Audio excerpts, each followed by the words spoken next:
Hello guys, welcome back to Garage Football. Here's our live watch along for Derby County against West Ham in the FA Cup fourth round at Pride Park. For those new around here, subscribe to Garage Football for more watch alongs like this, vlogs and other football content, and let us know your thoughts, predictions, any questions, all that good stuff in the live chat. It'd be great to read those. So Dennis, thanks for joining, mate. We've just seen just watched the draw for the fifth round, and then predictably West Ham, if we do beat Derby tonight, we've got Man United away. Thoughts on that? Oh God, like we beat them last season in the League Cup, but they're a totally different animal right now. They're in their groove, they're in their element. Rashford's in the type of form he was in when he broke into the side under Van Gaal. There is a part of me, and I'll get pelters for this, saying, "Well, how about we just lose tonight?" And it's just one less game in the fixture pile up for what could be a relegation battle, because I don't see us beating Man United in the form they're in and the form we're in. So, especially as it's away from home as well, it's another journey. Yeah. No, cool. So yeah, but I mean, imagine the stick. Obviously, the staff and David Moyes will get if we actually lose tonight. Well, there hasn't been an upset yet this round. Not really classing the draw with Wrexham and Sheffield United as an upset because it's a draw rather than a giant killing. I said okay. There's been an upset, but there hasn't been a giant killing. Let me rephrase that. So yeah, that is on the cards tonight, isn't it? Yeah, the spirit of Malcolm Christie and Seth Johnson will carry Derby over the line. Yeah, no, definitely. Well, let's go through the starting lineup for both teams. So let's go with the home side Derby first. Looks like a 4-2-3-1. So Walter Smith and goal, back for Smith, Curtis Davis, Forsyth and Roberts, holding two of Hurahan and Bird, attacking three of Mendes Lang, Neuer and Barkhuizen, and James Collins, not Ginge, James Collins, both West Ham. James Collins up front. West Ham, a few changes, but still a strong side. So Areola's in goal. Kera, Ogbonna, and Aguerd at the back three.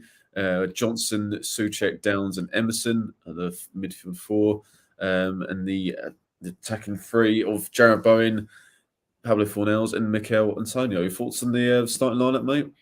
It's strong. It's possibly, in thinking about it, possibly a little too strong at the back because there's an injury to any one of those three, we're in a little bit of danger for Newcastle away, where I'd argue we line up three at the back. I would have started two at the back purely for that way. At least a centre back on the bench isn't an injury risk. I possibly would have saved Ogbonna's legs, being the older statesman at the back, and as a result, likely to get niggles and strains. And he was immense against Everton. So that's the only change I would really make to that lineup, is I would have had a flat back four and probably would have had Lanzini in the middle. So rather than just the two, have a three in the middle. But that's why 2 pence. Yeah, fair enough. And obviously Derby, last few seasons they've been in the doldrums. They've had financial troubles, but I mean, this season they're going well in League One. They're in the playoff place at the moment, and I think they're like 19 games unbeaten in all comps. So it won't be easy for West Ham tonight. I mean, last season, if it wasn't for the points deduction, I think they would have finished not far outside the playoffs, from my memory. Yeah. Like Rooney did a brilliant job. He had some, good young players. We had, I remember Ravel Morris had a minor career renaissance. In there. But I'll be honest with you, other than if Forsyth is the same Forsyth I'm thinking of, I'm just going to Google it. I don't really know any of these players. Yeah, but there's a few. James Collins. Yeah, there's a few you probably recognise. I mean, Davis, that's Curtis Davis, who's been at Derby for a few years. He's played for Hull. Oh, bloody hell. Is he still playing? He must be 40. Yeah, so he's at the back, and Hurahan was midfield at Villa for a few years. Oh, he was at Villa. Yeah. Not far off. He's 37. Curtis Davis. Craig Forsyth, I remember, he used to play at Watford. When Watford signed him, I remember Malky Mackay reckoned he was going to be, we signed a real coup. He will go for 10 times the price to a Premier League club eventually. He went on a free to Derby 2 years later, with a year remaining on his contract. And Nathaniel Mendes-Lang, he's had a few clubs over the years as well. He's a decent player for League One. And James Collins up top, I know as well. So yes, it turns out you do know a few players of tennis. So turns out I know three now. I actually know that's Curtis David because I'm just looking at the last name. Sorry. Yeah, and then one player who's actually out injured tonight. Good news for a West Ham point of view, but bad news for a Derby point of view is David McGoldrick, who was at Sheffield. He's been at Sheffield United for a few years. Oh yeah. He's their top scorer in League One with 9 goals. He's out injured. He's not in the squad tonight, so that's a big blow for Derby. But Collins is their second top scorer in League One with 7. So he's been around for a few years. He knows where the goal is as well. So let's go to the chat. I'm Andy. Yeah, I think it's based on the last few games that Derby have played. I think it's pretty much their strongest available side from what I can see. So they're proper going for it. Even though Paul Warne is like as downplaying it, I think that's just to take the pressure off his players, I'd say. Yeah, and there's Jake Rooney. Now, forgive me if I'm wrong, but is he Rooney's son, or is that just a very happy coincidence that they're at Derby at the same time? I'm not sure. There is a Rooney who's a cousin of Wayne Rooney who has played before. I don't know if that's him or someone else. Yeah, so they're going well. Derby, as I say, they're 19 games unbeaten in all comps. And they've got, as I say, Paul Warne is the manager who did a great job at Rotherham for a number of years. So he deserved no disrespect to Rotherham, but if he deserved a better or a bigger club, I'd say. And obviously Derby, a huge club, aren't they? So playing in a great stadium, Pride Park, as we know. So for the first time in a while, there's a bit of optimism around Derby. Was it Paul Warne, going back to the Rotherham thing, bit of a legend in his playing days for him as well. He was one of their main midfielders. Like when we famously lost to Rotherham when Roda got the sack, he was playing for him that day. Oh, was he? I didn't realize. Little bit of trivia. I'm pretty certain Paul Warne got the assist that day, but I could be totally wrong. But I just remember Paul Warne off of Total Club Manager, you see.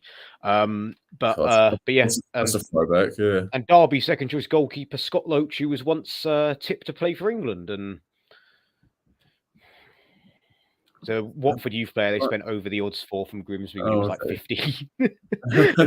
Made out that he was going to. A.D. Buford was like he's going to be good enough to play for England in 5 years' time, and I think Redknapp nearly signed him for Spurs as a third choice keeper way back when.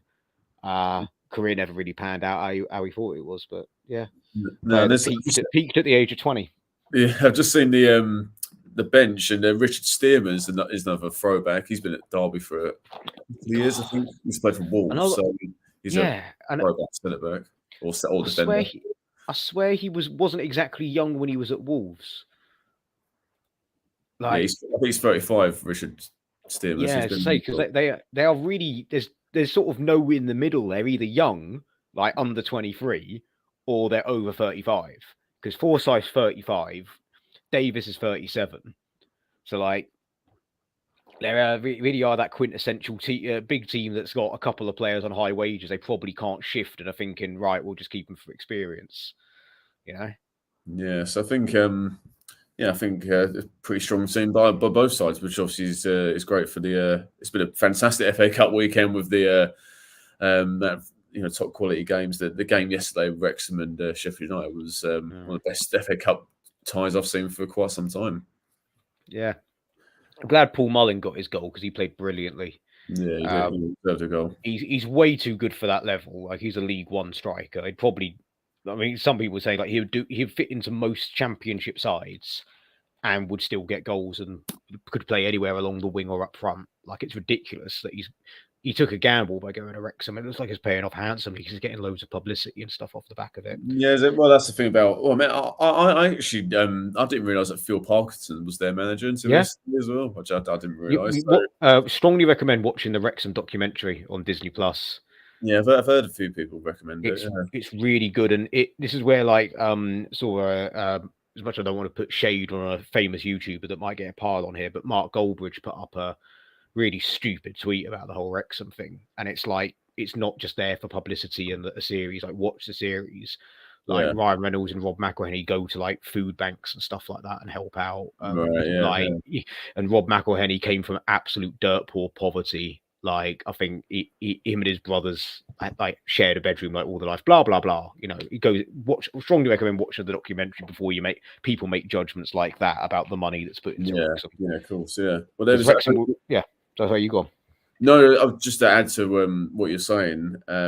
They had it at half time. They were interviewing the owner, like the publican of the pub off the ground or something like that. I assume, and the guy said that the two fellas have they pop in when they can. So you don't hear that from any other owners, let alone two Hollywood actors. There's an episode where they actually teach their American viewers everything about Wales. For starters, it's a country and things like that. Right. So we are going to get to the game, anyone watching, but Rob McElhenney has actually learned Welsh. He can speak near enough fluent Welsh, by the way, as well. Yeah. One of the owners. That's pretty cool. What I was going to say, the people that Mark Goldbridge and what I tweeted to point out was Wrexham in the 70s and 80s were a pretty big club. You know, this isn't like they've just decided to buy someone and make them a top team. It's like what they tried to at Notts County or whatever. Wrexham used to be like the biggest club in Wales, comfortably second division, sometimes top division, bouncing in between. And that's where they're trying to get them to. The aim is to get them back to the Championship because through financial mismanagement, around the time we had Glenn Roeder and Alan Pardew, they just imploded and tumbled down the leagues. Yeah, I was going to say they're too big a club to be in the National League, but even they've been in that division for at least 5 years. And they always fall short. It's a bit like only because I've started getting into the Super Bowl. It's a bit like Philadelphia Eagles over the years. They always usually just fall short. They'll lose, like they lost the playoff final in like stoppage time, I think, about 5 years ago. But really, they should be a League One team with the size of the club it is, rather than a non-league. But anyway, back to West Ham Derby, guys. Yeah, that American football comparison is useless on me because I don't. One of the rare sports I don't watch. So that could have been anything. Yeah, it's basically a bit Spursy, but without being arseholes, basically. Spursy, basically. There we go. Wrexham always find a way to throw it away. Right. Okay. Yeah, oh my God, they're showing the highlights of the Hull Arsenal FA Cup final. I wanted Hull to win that so bad because it just would have been hilarious, like because that broke the Wenger duck, didn't it? And Hull were they 2-0 up in that? They went 2-0 up inside like 5 minutes from corners, like absolute shit house football. Was Curtis Davis one of? He smashed in one of them. That's what. That's why they're showing it because it's Fabianski and Curtis Davis both played in that game. Right. That makes sense. Yeah. We've got about 10, 11 minutes or so to kick off. So, Dennis, we haven't really spoke since West Ham's last game would be Everton at home in the Premier League. I mean, what were your thoughts on that game? And also the news that Alison Ashby's joined Newcastle. That in particular has polarised opinion on Twitter. What were your thoughts on the Everton performance? Look, we won. That's the end result. Was it a fantastic performance? No. Could we have scored more? I think so. I think it could have been 3 or 4, perhaps. Everton had a couple of gilt-edged chances that could have gone their way. It could easily have been 2-2. But we outplayed them and managed that game well. However, we ourselves didn't really get our second gear. Everton were playing really poor. And I think in the long term, it's actually going to hurt us because I think Everton are going to improve now under Dyche. Whereas we're going to have to we can't rest on our laurels and go, oh yeah, we won that game. And if we win it tonight, we won 2 on the bounce. Look at that. Because then Newcastle, Chelsea, Spurs, 3 really tough games coming up. Any more claps you want to do? And that was meant to be us going into the wall of like, if we play like we did against Everton, we're going to lose all 3 of those games. They might be narrow. You know, we'll make a game of it, but we won't win if we play at the same sort of level. Everyone needs to then step up again. Yeah, fair dues. And what about obviously Harrison Ashby's been linked with a move away since the start of the season, since the summer really. With Newcastle, and there's on Twitter in particular, there's split opinions from West Ham fans, like on him leaving as well, but also a wider point on some of our youngsters. I mean, on one side of the pendulum, it's like, well, we're letting these youngsters go. It's someone needs to be looked at, and then the other side's like, well, when they have left, like Dean Garner and Ngaki and a few others, were like what they haven't really improved or proven themselves at the club they have joined. So where do you, or are you somewhere in the middle? Well, for me, it's one of them for me, Clive. It really is, because there's merits on both sides. Because I think what people are annoyed about are not that we haven't given Harrison Ashby the chance. It's more, again, another pop culture reference. He's done it again, like a player that is arguably in and around contention, should be in and around contention for starting lineup, considering we've struggled in that position. Similar to how Ngakia came in and did a good little job for us, is being let go.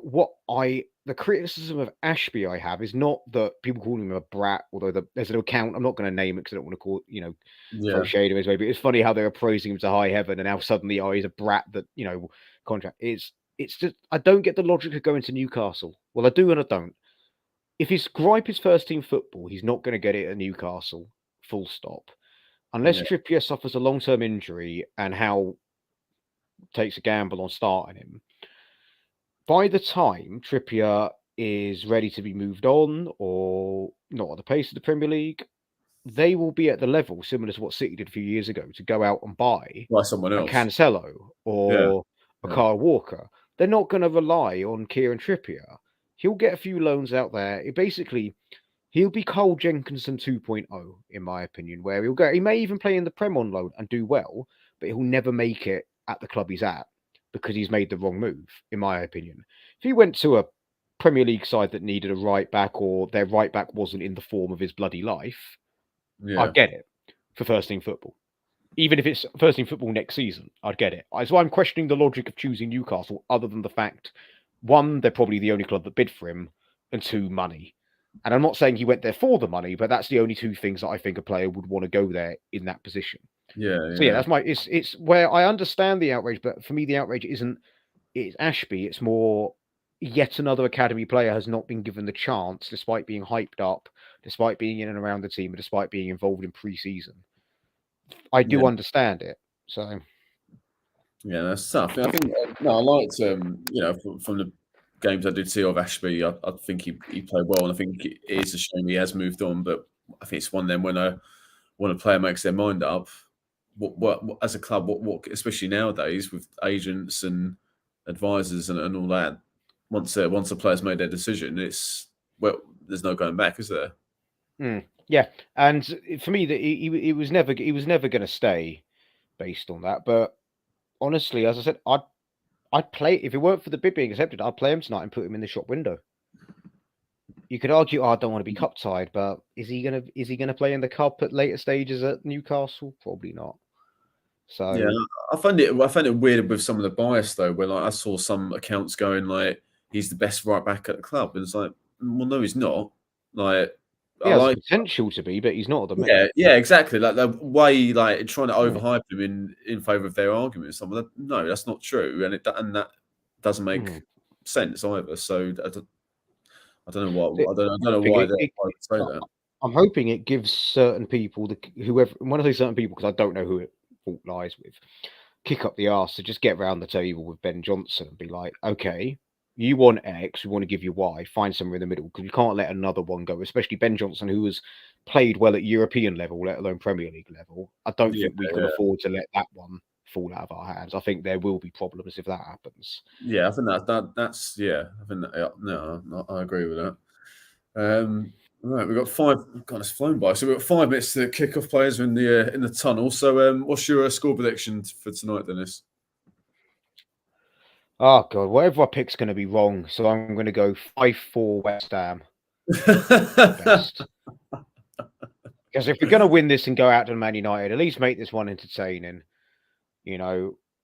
Have Mickey score some goals to make him maybe not have a strop before the Newcastle game. Yeah. So is that where you're going with 5-4? I'm going with 5-4 to West Ham, with Antonio to sit down in the middle of the pitch and say, "I know, play no more."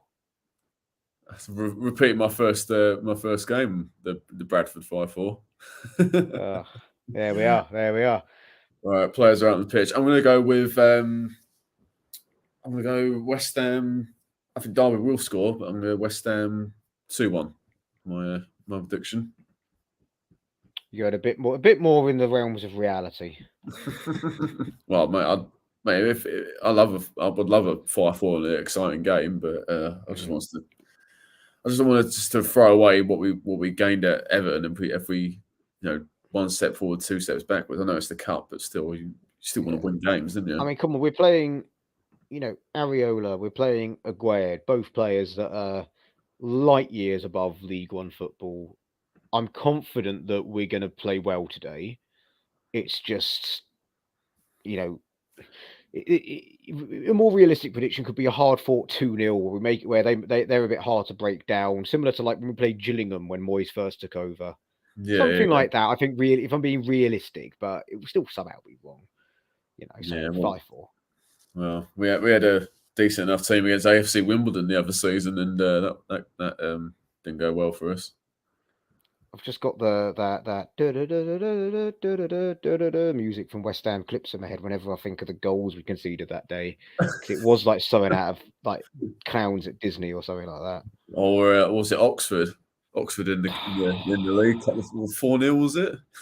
Yeah, because remember, like we were 2-0 down and we panicked. We brought on like Anderson and Hallow, and it somehow got worse because I think because I think that was the game where it's like a Jetty's big chance, and we ended up playing something like 4-2-4, desperately trying to get goals. Yeah, or 3-3-4 or something like that, and they just got us on the counter every time. Yeah. Well, hopefully that's not what we're going to see tonight. Well, I think you're ahead of me because people are watching. I'm watching it on the ITV hub. So at the minute, I've got the magic trick adverts. Yeah, so we've got a couple minutes to go. David Moyes and Paul Warner, nice friendly handshakes before the game.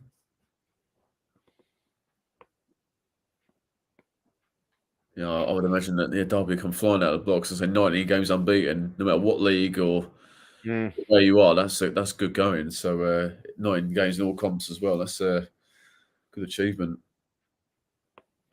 I'd agree. So, and for them, it's like now what's on the line is a trip to Old Trafford, which I think, to be fair, I think Derby have been to Old Trafford a few times in recent years, like despite being down in the doldrums. Remember under Lampard, I think they got knocked. They actually knocked Derby out of knocked United out of the cup. I think. Yeah, I think that was that. It might have been in penalties. I think I seem to remember. Possibly. God, so many adverts they need. Good to see Downs in the starting lineup tonight. He hasn't played for quite a while. Obviously, it's been Rice and Paqueta in the middle of the park. So, and obviously Souček's chance to show what he can do. Mainly been a sub recently, so a chance for them to prove their worth, and hopefully the likes of Aguerd and Emerson. I think particularly Emerson. I thought he played really well against Everton. So hopefully he was unlucky not to score. What I'm saying could have been 3 or 4. He's one of those. Yeah, exactly. Right, we are underway here at Pride Park. West Ham kicking from left to right in this first half. For anyone watching, I'm going to be monstrously behind, so I'm going to be really boring in this watch along. Not quite like when I was having kittens over the Germany-Costa Rica game. Hey, Russ, how's it going, mate? Oh, Russ, Arsenal fan, obviously. Oh, Jesus, Derby away already. Oh, it's Souček with a good sliding attack on the edge of the box. Saying about Russ obviously be disappointed with the game, the result on Friday against Man City. Good, decent game, but only the one goal in the end. One of them. Yeah, exactly. I mean, we still haven't kicked off on my channel. Damn you, ITV Hub. I was going to say that's even slower than iPlayer at times. Bloody hell. Yeah. Right. Well, after that quick start, Areola's got the ball. I know a few fans that have gone, Dennis, tonight. Well, I was if it wasn't for it being a Monday night, I was adamant that we should at least try and get tickets or something like that, because if it was like a Saturday and we could have a night out, because Derby is a very good night out. Yeah. Well, it was when the multiple times I went, it was. Yeah, no, I would have been up for going. I think the loyalty points went down to about less than 10. I think it was. That's That would have been me. I think I should be on about 12, 13 now after Europa, just because the all of our cup games other than Blackburn in the cup have been away. So yeah, exactly, and it would be away in the next round if we beat Derby tonight. Obviously, Man United that's at what Old I mean. Trafford. That's well one in the middle by Downs. Antonio's got it's a chance here. Go on, Mickey. Go on your own. Tries to cross it. Is that a corner? I think it's a goal kick by the look of it. But it's well one in the middle of the park by Downs. Nice sliding tackle. Antonio got it. Ran it to the defence. I don't think he was quite sure what to do. Was that a corner? I think he tried to cross it, or a bit caught in two minds really what to do. I think that was a corner actually. Well, it should have been. I'll be able to tell you in a minute. I've got if it comes from a throw in, I'll be having it in a second because I've got Ben Johnson with a throw in. That's a goal kick in the end. Right. That's the first sort of effort from West Ham point of view. Derby have got it in the West Ham half. Roberts, left back's going to take this throw for Derby. Gets it back. Roberts, good block by Bowen, I think it was. Did you see David Moyes' pre-match comments about Bowen? Not at all, mate. What did you say? He was saying that obviously. If it's what he said yesterday, I saw what he said yesterday. I didn't know if it was today pre-match. Sorry. Yeah, I think it would have been yesterday. Yeah. About him, he's not been at his best, basically. Yeah, pretty much. Yeah, I think he was probably trying too hard to get in the World Cup squad. Mm-hmm. Which I wouldn't disagree with any of that, to be honest with you. Johnson clears out of the pitch. Yeah, because I think Bowen is trying hard this season, but it just hasn't fallen his way. And obviously, it did against Everton. Yeah, 2 goals. Well, hopefully that's the kickstart of his and West Ham's second half of the season. Well, the second goal was just basically Antonio made it. You sort of make your own luck. He made his luck by making what's his name? The left Ukrainian left back Everton had. Mikolenko made him slip up by just putting a lot of pressure on him. And Bowen just bombed in because then there was no one tracking him as a runner, and so we sort of made that goal just through sheer determination, like we did last couple of seasons. A bit more of that, please. Yeah, it was good. I think Danny Murphy pointed out on the match of the day because it was the first game, wasn't it? I don't know if you watched match of the day. No, but yeah, it was the first game, and I think it was Danny Murphy did a bit of good analysis on how far Bowen had to actually make the space he had to make up to even get on the end of Antonio's cross. So, which is obviously good to see. It's typical. I can remember. I think it was either Genus or Murphy. It was one of the ones that was like when they have a controversial take, all of Twitter goes, "Oh, F off." Yeah. He said, I remember that when Bowen was scoring for fun, he was, I just want to see a bit more from Bowen, a bit more. And now he's going, oh, look, this is brilliant when Bowen's been playing terribly. That's well one on the left by Fornells. It was intercepted though by, I think it was Smith for Derby. Corey Smith. Good old Karius. Downs got in the middle of the pot. Souček plays it back to changed back three. Obviously, it showed about Zuma's injury because I thought he was immense, like the Ogbonna and Aguerd against Everton. But, he didn't. He went down early on, and he just did not look right. We were where we were sat. We were surprised he made it to the end.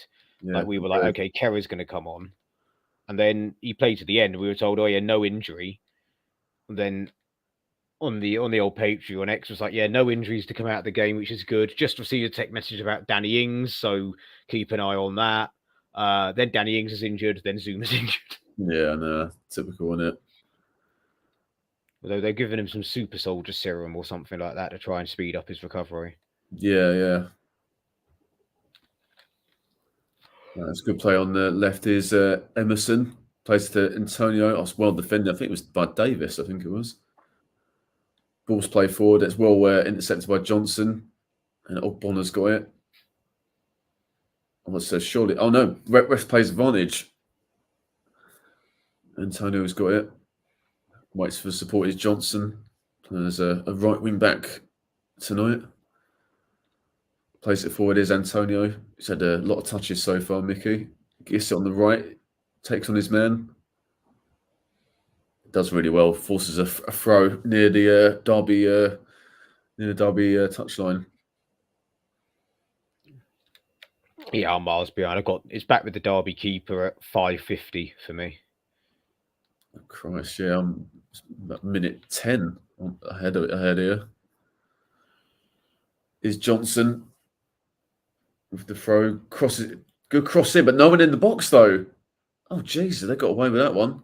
It just bounced in the 6-yard line, and ended up with Wildsmith taking the catch in the end. It was Davis who headed it downwards. Forsyth hit in the air. It's not a pass back because it was in the air. It was in the air, so got away with that one, Derby. But yeah, no one attacking it from West Ham point of view, which is frustrating. Oh, Johnson does really well there to get the ball from it's Barkhausen, number 7.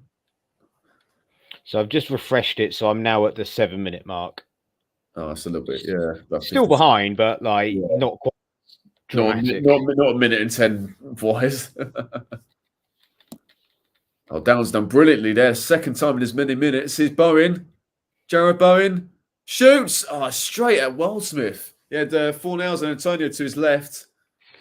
Some very to throw it back to the cross that no one was in for. That was some very, very unique defending by Davis and Forsyth. Oh, Bowen should have played in either. You'll see it in 40 seconds or so, Dennis. Bowen was in, and he took it on his own. It was a weak effort in the end with his left foot, which is surprising. He had Antonio and Fornals in. Well, at least one of them was in the space on the left-hand side. They're in again, West Ham. It's been a bright start from us. Is Emerson. Waiting for support. Emerson inside to Downs. Souček's on the ball, slows it down. Oh, yeah, he should be playing in Antonio or Fornals early on. Yeah, no, he should have done. West Ham still got on the left, just waiting for some movement. It is Antonio. Held the ball up really well. Is Antonio. Shoots. Oh, it's well blocked. I think by Forsyth. Still got it there, West Ham. Antonio flicks it on. Here's Bowen. No. Downs. Oh, it's a goal! Goal! It's a goal! And it's Bowen. He's made up for that terrible misjudgment earlier. Should have played it. I got excited thinking it was possibly Downs' first goal. He's made up for it. It's a good patient move by West Ham down that left. I've got it at the minute. You've got Souček playing it into Fornals and Emerson. So Antonio gets it, takes a shot, but it's blocked, and then it's flicked on by Antonio to Downs, who heads it on. Oh no, it might have been Souček. Let's have a look. Yeah, Souček heads it on. He gets the assist, and it's a nice cushioned volley by Bowen. I thought you were going to say that Souček got the goal, actually. No, did well though. Antonio flicked it on. Good flick on. I've just done it. That is a classic Football Manager goal. Yeah, not modern Football Manager. That's like a Football Manager 12 goal. That is with the little circles. Oh no, not even circles. It's more just that there would always be a huge sort of like out of nowhere. The player would just suddenly nod it or flick it back to. They love that sort of take it away from the goalkeeper, open goal, tap in goal, where suddenly the player would then sprint really quickly to get it, and it was just like okay, but maybe that was lag, but yeah. But yeah, no, bright start from West Ham, and a deserved goal after 10 minutes, I have to say. Nearly and again, Bowen, the Fornals with an intelligent ball, right idea as well, intercepted by, I think it was Roberts for Derby. Watching the goal back, keeper gets a good glove to it. Yeah, keeper did very well to not back away from that, and nearly got a knee to the skull from Bowen for his hard work, but you got a hand to that. Could have deflected wide. Great play by Bowen on the right. just across the halfway line, or just tries to find Antonio just a little bit wide of him. But West Ham are purring in the attacking third so far. It's been a great start from us, I have to say. Moyes, it shows who West Ham fans are favourite of. Moyes, you're playing a League One team with mostly kids and OAPs. Oh yeah, but it shows that this is what I do. I win. Yeah, I think Moyes is doing. I think Moyes is doing the right thing though by taking. I mean, should take this cup seriously anyway. But it doesn't matter what game you play, whatever competition, winning's winning at the end of the day. Yeah, I know. It's more just I'm just anticipating him be like, if we then do lose our next 3 games, be like, oh yeah, but we're 5th round of the cup. And I'm like, yeah, but this is the game where if we lose, questions are asked. That's what I'm saying. It's not. Yeah, that's what I'm saying. Is like we're expected to win this game comfortably. Yeah. No, he's taking no chances. I think he's played just. And I mean, he's taking no chance with the bench as well. Have you seen our bench tonight? Paqueta, Rice, Lanzini, Benrahma. Benrahma. Yeah, I'm surprised he didn't start because he'd be like, oh, it's a rotation option, but it can't be a West Ham game without 4 Nels on the left. Yeah, no, exactly. And it's so proper old-fashioned clearance by Bonner. We'll have to see that. Yeah, I mean, what do you make of the? We've got Newcastle Saturday. It's away. It's going to be a very tough game. Would you? I mean, obviously we'll want to win, but it's going to be. I can't see us winning, even though I know we beat Everton. But the way Newcastle were on fire at the moment on all fronts, I think I would take a draw and see you later. Start the car kind of thing. I would, but I think we're going to play for a draw, and it's going to backfire like it always does. Yeah. I reckon we'll play for a draw. And we'll concede some point in the first half, and then God knows what happens. Yeah, I think it's. I think it's on TV. I have to check in a minute. It's TV Saturday night, Sky Sports. Oh, great! Well, I'll definitely be watching that then. Cross comes in from. Oh, great cross by Mendes Lang, but just goes to the other side. They've still got it though, Derby. Or was it offside after all that? Yeah, it was offside. Yeah. Yeah, Mendes Lang, number 11. He's been at a few clubs. Good player, certainly for this level. Anyway, did really well. Take past Aguerd, which is no easy feat considering Aguerd's speed. Good cross, just a bit too high for Collins at the back post, but it's a bit of bright spark there for Derby. First time they've really been West Ham's half since the first minute.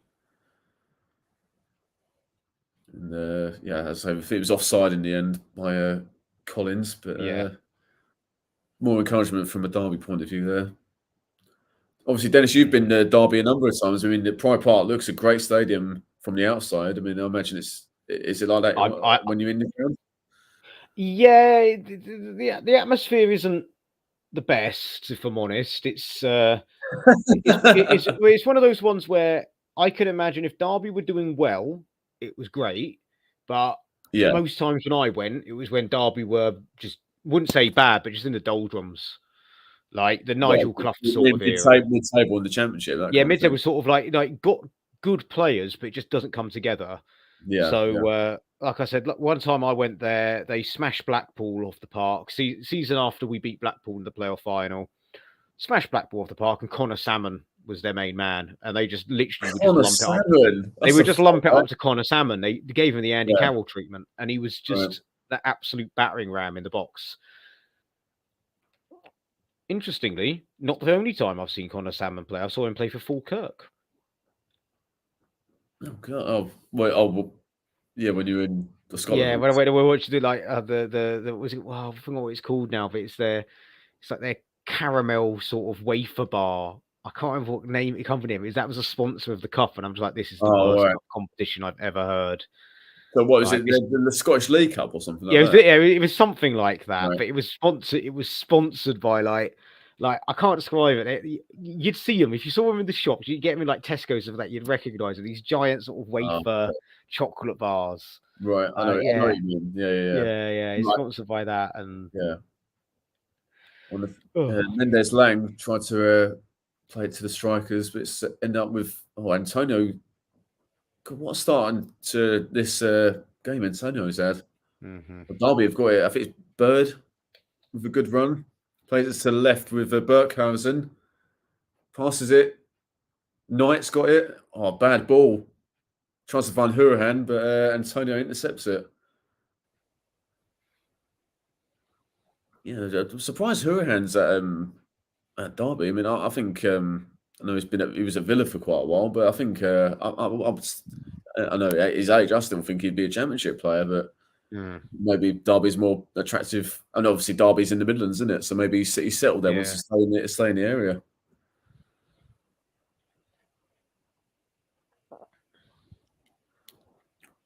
That's one game that's pretty ferocious, which you wouldn't think so on the face of it. Is Derby Nottingham Forest? Oh yeah, there's when you do the old when you do the Under the Cosh podcasts, Malcolm Christie's one where he gets started within 10 minutes of being in a bar in Nottingham. What are you doing here? Yeah, and then he sees like a few months later, he sees the same guy. Yeah. No, in fact, Tunnocks. That's the brand. Tunnock wafer. Oh, cheers for us. Yeah, there we go. What name? yeah. Oh, what time? Yeah, that's the one. Tunnock's caramel. All right, Kera plays it for Johnson's in a load of space on the right hand side. Plays Antonio. He's in space as well. I think obviously it's a small sample size, but I think the players we've got, it seems to be a lot more settled in this back five, especially with Aguerd on the left of the three centre backs, and especially Emerson as a left wing.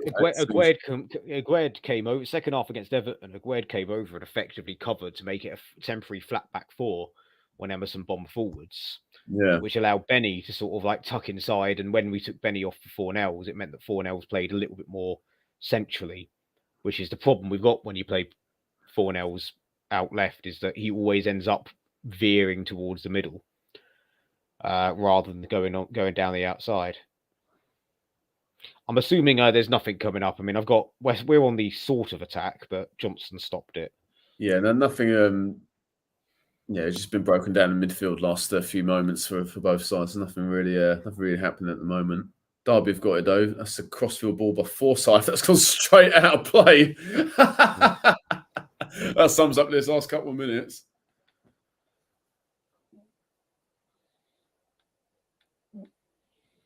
But yeah, Malcolm Christie. I think he's been in Nottingham twice. He was saying, and yeah, it's the same guy. Yeah. For a total of like 45 minutes or something. It's like Christ almighty.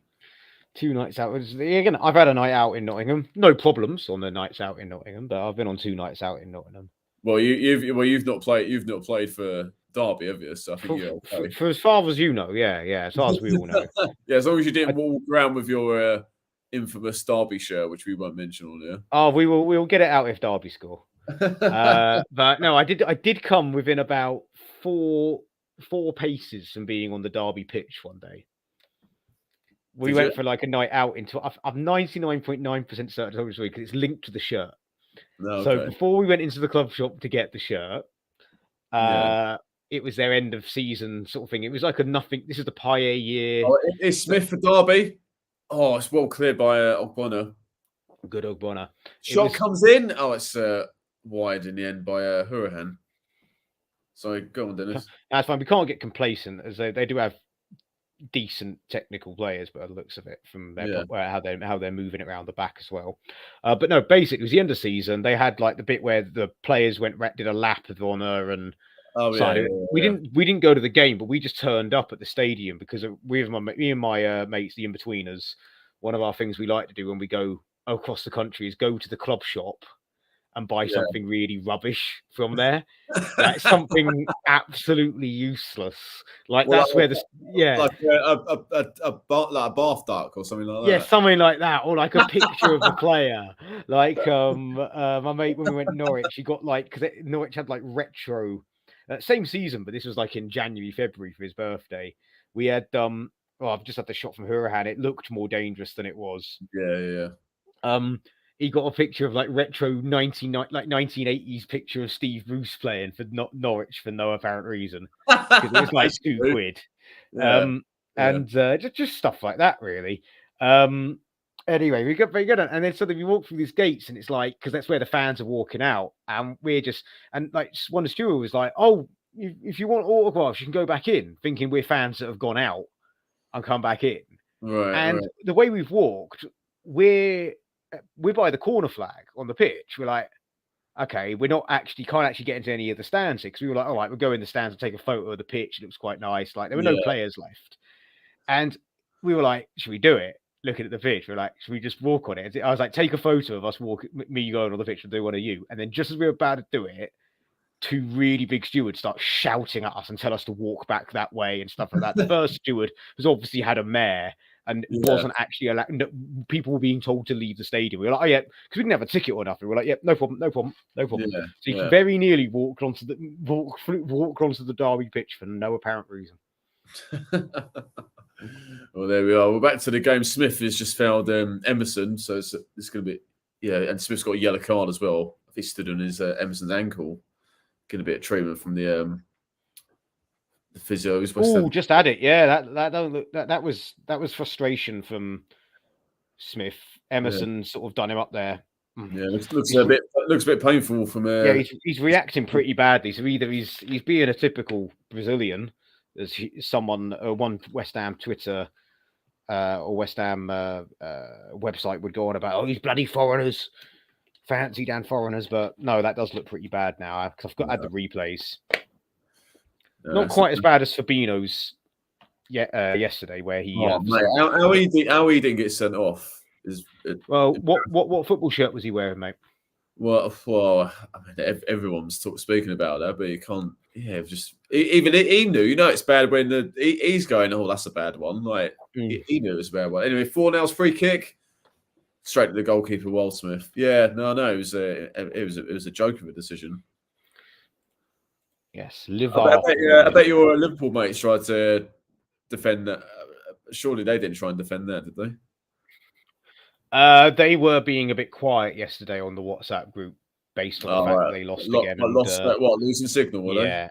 Yeah. A lot was made of a lot has been made, but across the board of whenever Liverpool lose, suddenly they start getting irate about stuff. So I think he's been like, right, make sure I don't say anything stupid after this defeat. I think, if I'm honest, because he's been shockingly reasonable today, talking to us about Ted Lasso and stuff like that. Right. We're like, okay. I think the penny has finally dropped after about 4 years.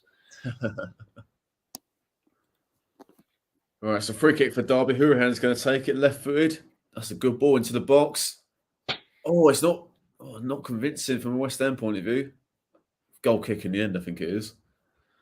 But a lovely ball by Hurahan from the left-hand side. Oh, it's flicked on by, I think, who's it flicked on by? Forsyth? Yeah, Forsyth flicks it on, but it's a goal kick in the end for West Ham.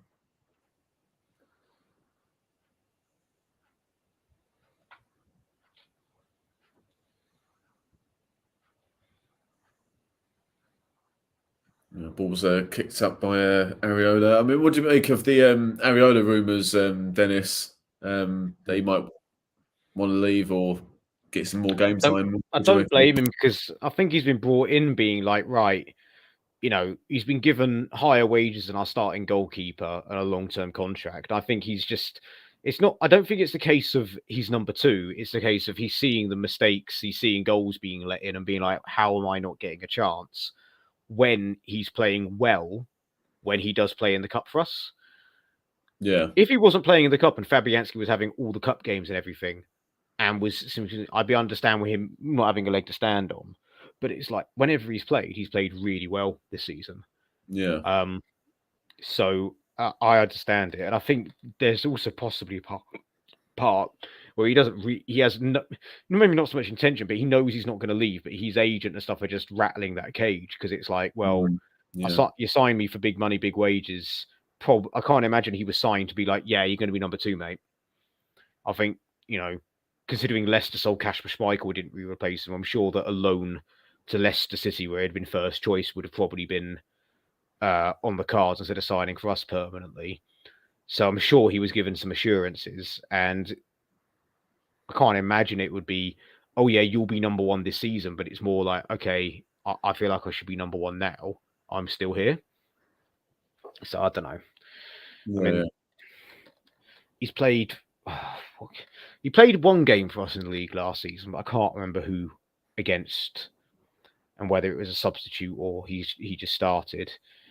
But he came on second half against United earlier this season and didn't let a goal in. It's a clean sheet because I think they scored first half, didn't they? yeah. I think I could be wrong. That sounds about right. I'm watching the Derby free kick, but I'm like, I know it's not going in because you haven't said anything. So No. They started to get more confidence last few minutes, Derby. But from their point of view, haven't tested Ariola as of yet. Well, the thing that's typical of us this season, be it against City, Brighton at home, or convincing wins like Bournemouth and Everton, we've always come out of the blocks raring to go first like 5 to 7 minutes. Yeah. And then just let them dictate.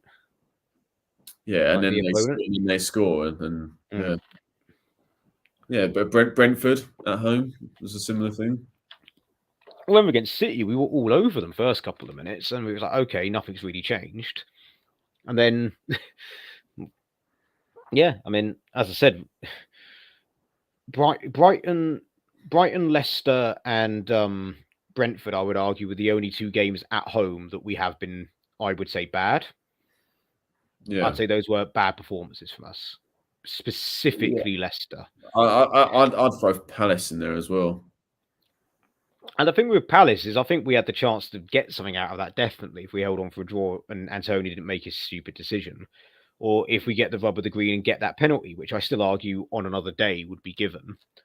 So I think that's why I would say it's not an abject performance, but Brentford, Brighton, and lost the words at Leicester were like sort of there is no hope sort of performances, with the exception of the opening 5 minutes of those two games. There was nothing. Yeah. Remember, it's the the Brentford game was when one of the kids that sits near me famously said, "The Benrahma goal against Palace feels like last season." No, I did, mate. World Cup didn't help that, I guess, but no. Right, just coming up to the half-hour mark, and West Ham still got that goal. Johnson with a throw-in for West Ham, just inside the Derby half. Up in the air, Aguero with a good header. Get it on the deck, boys. Well, one thing I've noticed, possibly discussion for half time, but asking you for a second opinion. Do you think? I know it's a lower level League One, but do you think Soucek has been a lot better simply because Downs has stayed back and Soucek has gone forward, and that's why he's helping link up? Like he's moving. I've not seen Soucek move like this, in a long time. In a way, yeah. Johnson, I'll come back to that. Dennis Bowen. Yeah. Oh, it's a comfortable catch for Waldsmith. Yeah, I think so. Yeah, I think obviously Soucek's game has never been about getting the ball from deep and spraying 50-yard passes or whatever. He's always more. I mean, the goal was that's his game, getting on the end of flick-ons or him getting an assist or getting something. It's both boxes or his strength rather than in the middle of the pitch. But obviously, if you're a centre midfielder, that's where you've got. That's a bit of a problem, isn't it? Like, if your strength is both boxes, but you play in the middle of the pitch, it's a bit difficult, isn't it? That's why I'm thinking. Like, as much as I know Rice wants to bomb forward because I feel like he wants to add some goals to his game and stuff like that to show he's more of a complete midfielder. But I think we just need to bite the bullet and say to Declan, "No, stay back." I think they just need to take more turns, Dennis. I think an old school sort of, when Roy Keane and Paul Scholes were in the middle for Man United and whatever, like one goes, one stays, and then the next move you swap it round or wherever the phase of play is, you decide you dictate it from there. I think that needs to be more of a. But then again, with Rice and Paqueta in this, I think they've played well last few games. Soucek's not going to get in the starting lineup, is he? No, not at all. It's just an observation that Downs and Soucek are playing well together. Yeah, well, Downs had a couple really good interceptions, which have led to those like short counter attacks, which we thrived on in the last 2 seasons. But again, with the asterisk or caveat that he's up against League One, a cash-strapped League One side, Yeah. So I'd expect him to play really well, but it's more the link up and the way they're playing. But Yeah, well, I think Downs is a lot better in where he's playing at the moment than that. At times he's played that. Like I remember, like Liverpool, when we played him at Anfield, he's playing that weird number 10 sort of role. He's not athletic or dynamic enough to play that sort of role. So if you're going to play him where he should be. You always don't play him, put him on the bench, bring him on later. It's not as utterly bizarre as when Noble played as a 10. Oh yeah, that was. Well, it weren't far off, mate. I've got to say, like in terms of how random it was. But the difference is Downs has got a couple of yards of pace on Noble, who was never quick when he was a young man. But yeah, that's a good ball over the top. Shot comes in. Oh, decent effort by Collins. I think he shinned it in the end. If he hit that flush on the foot, that might have gone on target. A good play down Derby's left-hand side. Derby's manager has a hat on that makes it look like it's snowing. Just thought I'd point that out. Oh, Paul Warren, yeah. Yeah, his hat makes it look like it's snowing. It's quite funny. Well, it must be. Oh, he absolutely shins it, Collins. Hits it his left knee. Yeah, left shin, yeah. See what he's trying to do. That's a very hard skill to perform.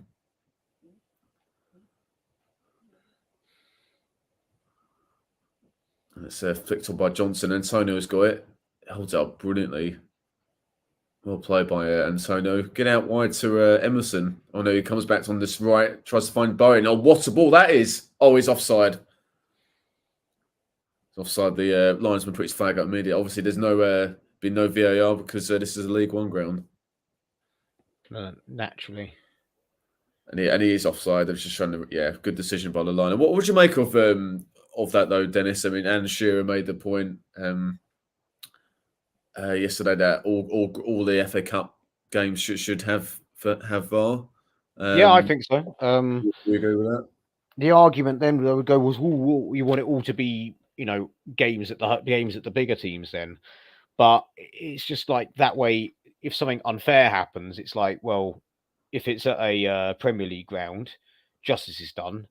If it's at the baseball ground, or not baseball ground, sorry, it's at Pride Park, or it's at Wrexham Stadium, whatever it's called. Yeah, the race course ground, isn't it? Oh, is it? So yeah, that's right. Yeah. Losing my brain here a little bit, but yeah, that I just had the offside. By the way, it was a really good ball. But yeah, it's not fair really, and it should be a system which has the ability to work in any ground, really.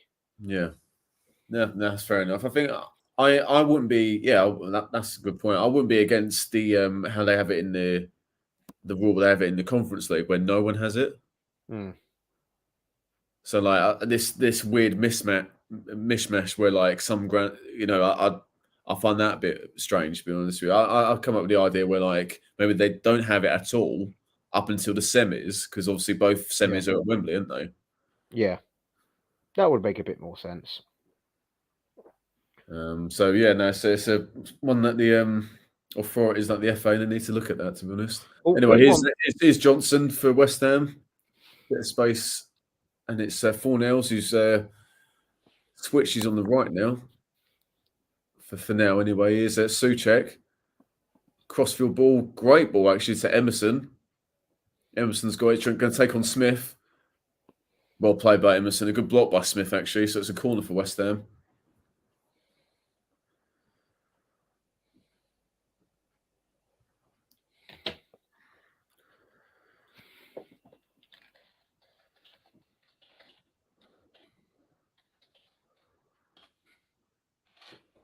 Yeah, another good move by West Ham. Corner's going to come in shortly. Go on, Ogbonna. All right, corner comes in. Oh, it's not cleared. Oh, it just scuffed away in the end. West Ham still got it though. Is Bowen plays it back to Downs.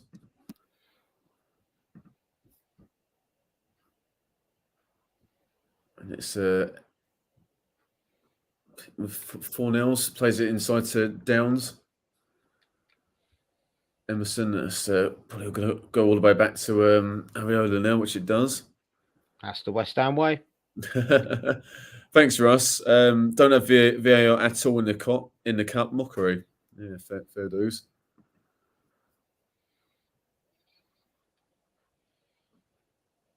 All right, Johnson with a good head. I think Ben Johnson had a few good touches so far in this game. Here's Antonio. Antonio plays it with 4-0. 4-0. Oh, great defended by, I think it's Hurian all the way back there. Oh, cheers, Russ. Yeah, I'll send you the link in a minute, mate. Another good chance for West Ham. Oh, Antonio, great interception. Hurian gives it away.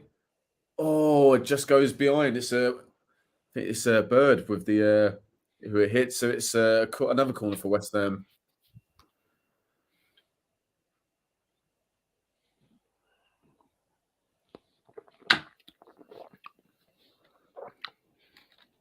Retired on pressure.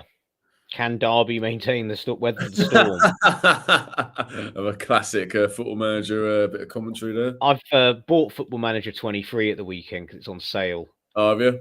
Yeah. It's because I haven't. My last upgrade was 20 because I don't buy it every year because there's not a lot of point. You know, you can just go on the editor and make transfers for West Ham as and when you want. And yeah, honestly, I love how much more dynamic it's got. And people complaining, oh, it's not that much from 22, but so anyone watching it's got 22. I love the oh god, that was nearly an own goal. Houlihan, I think it was. So I've just got the second corner coming out now. Oh yeah, good pressing. But yeah, no, I just love the I'm waiting for the opportunity to kick the water bottle. Because so far I've just got a 4-2 opening day win over Wolves with Skamaka scoring a hat trick. Oh, okay, yeah. No, I like it. I haven't played it for about a week or so, but maybe a week or so. It does get like that sometimes. yeah. See, days go for, oh shit, is that a week already? But then you play it for hours and make up the time, didn't you? So yeah, no, I like it. Yeah. Oh gee, that's the you'll see it in a minute, mate. Johnson just completely scuffs it and goes out of play. That's the only mistake he's made in this game so far. And Kerr's got it, plays it back to Areola. Well, I'm hoping that as Emerson took his chance after got put in the lineup after the Brentford game, that possibly Johnson gets the start now at right back, because I love Kufal's effort and commitment, but he's not been great. No, but I think I think Coufal was back to, I wouldn't say back to his best, but it was somewhat nearer his best level against the Everton, I have to say. For me, anyway. Yeah, I mean, one of oh god, I've just seen it. That's terrible. That's pretty poor, isn't it? But he's played well, Johnson, I've got to say tonight. Yeah, he just apart from that. Yeah, but one of the young, I say kids, but like the college kids that sit behind us that like they think they're funny. To be fair, one of them is proper funny, and one he said was oh, thought Zabaleta had retired. When Kufal made a mistake, that was early. I think I can't remember what game it was. He was, I forgot. I thought Zabaleta had retired. That's a good one, yeah. Yeah, I like that. Because I think he had really like recently had a haircut as well, so he could have passed for it if he didn't have the hair on the top of his head. Souček with a great tackle there. That's the Souček of old. Antonio, good flick. 4-0's just about finds bow in. And let's play back to Ogbono in the end. I think Aguero made such a difference against Everton, obviously defensively, but I think for the first time this season, instead of just the predictable passing from the back. Oh, I'll come back to that. Is Barkhausen cuts in from the left, cross back post, just about stays in. I think Emerson heads it away. Oh, Emerson does really well against Mendes Lang there. Plays it forward. Antonio. Great build-up play by Antonio, not for the first time tonight. Souček, good interception. Had to win that one. Collins was going to win that one. Just had the great Souček tackle. He's done a few of them tonight, Souček. Fair play to him. So while just very quickly, I want to get in the jokes that I was holding in while you were talking. Like Berghausen, didn't know my rucksack was on the pitch. So good ball by Souček to the right hand side. To the right hand side. Johnson. Oh, it's 4-0. Plays it to Bowen.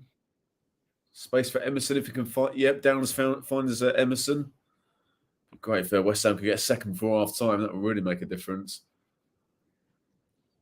Kerr is deep in Derby's half. Plays it to Johnson. Just loses it. And Berghausen gets a throw for Derby. Yeah, I think it was saying about Aguerd that obviously defensively was very solid, but for the first time this season, we've had someone at the back who can actually ping balls forward rather than just sideways passing or whatever. I mean, in that first 5-10 minutes in particular, he must have found Bowen crossfield diags like 3 or 4 times. And how much and then Bowen will control it and we're away. I mean, that just makes such a difference. Yeah, it's coming together a little bit. I mean, like I said, with Emerson in particular, I did question that transfer. Like, why are we like he's not flat back 4? Are we going to go 3 at the back? If so, we need to sign a couple more defenders even when Aguerd comes back from injury. Because if we still play 3 at the back permanently, I'd argue we need another centre back with Dawson. Oh, and Mendes Lang takes on Emerson, and it's a good cross, but it's well cleared in the end. And ball. No. I'll come back to it. There's a chance for West Ham here. Antonio. Oh, he tries to find Bowen, but I think it might be Curtis Davis actually with the really good challenge. This game's opening up a little bit. All right, it's back with Derby now. What you were saying, Dennis? I was just saying that basically I'm saying we need another ball playing defender if we're going to play back 3 at the back. Yeah. Permanently, because I don't trust Cresswell in the back 3 anymore. No. Kelleher isn't as good as I was informed he was. And Ogbonna, I'm just anticipating another injury, sadly. Make the most of it while you can. So I do think we need to get another centre-back and someone a bit more adept to 3 at the back than Michael Keane, but that's just my opinion. Yeah, well, especially as obviously Craig Dawson's joint moves now, isn't he, as well? Yeah. Because I don't know his name off the top of my head, but there's a young 22-year-old lad at a French club that helps. We apparently yeah, that's what I mean. The kit is mostly white. I can tell you that. I'm picturing it in my head. I'll Google it half time. But apparently there's like I think it's Azure, but it probably isn't. Anyway, apparently we're lining signing him up in summer for like 20 million. So that'd be the long-term solution. But short-term, I think if we're going to stick to 3 at the back, we need to get another centre-back in, unless we want to throw Baptiste in the deep end. So a chance for number 7 Berghausen, cuts in from the left, cross. I don't know if he's trying to cross it or he's trying to shoot there. I think he's going to. Yeah, he's definitely trying to cross it. Just gets too much of it, scoops it. Obviously, looking forward to the Six Nations at the weekend, and goes beyond for a goal kick. Right, that's the 45 minutes. I've got just 1 minute of stoppage time. It's been an entertaining first half. Chances for both sides, but West Ham with the only goal so far. Have been good value for it. Is Souček. Can West Ham get a second before half time? Souček's got it. Downs is available, finds him. Does want to keep hold of the ball there. Emerson's got it. I think they're just playing for the time now, West Ham, by the look of that. Yeah, and the Aguerd plays it all the way back to Ariola. 20 seconds or so to go. Cleared up the pitch. Johnson's done well there again. Heads it on.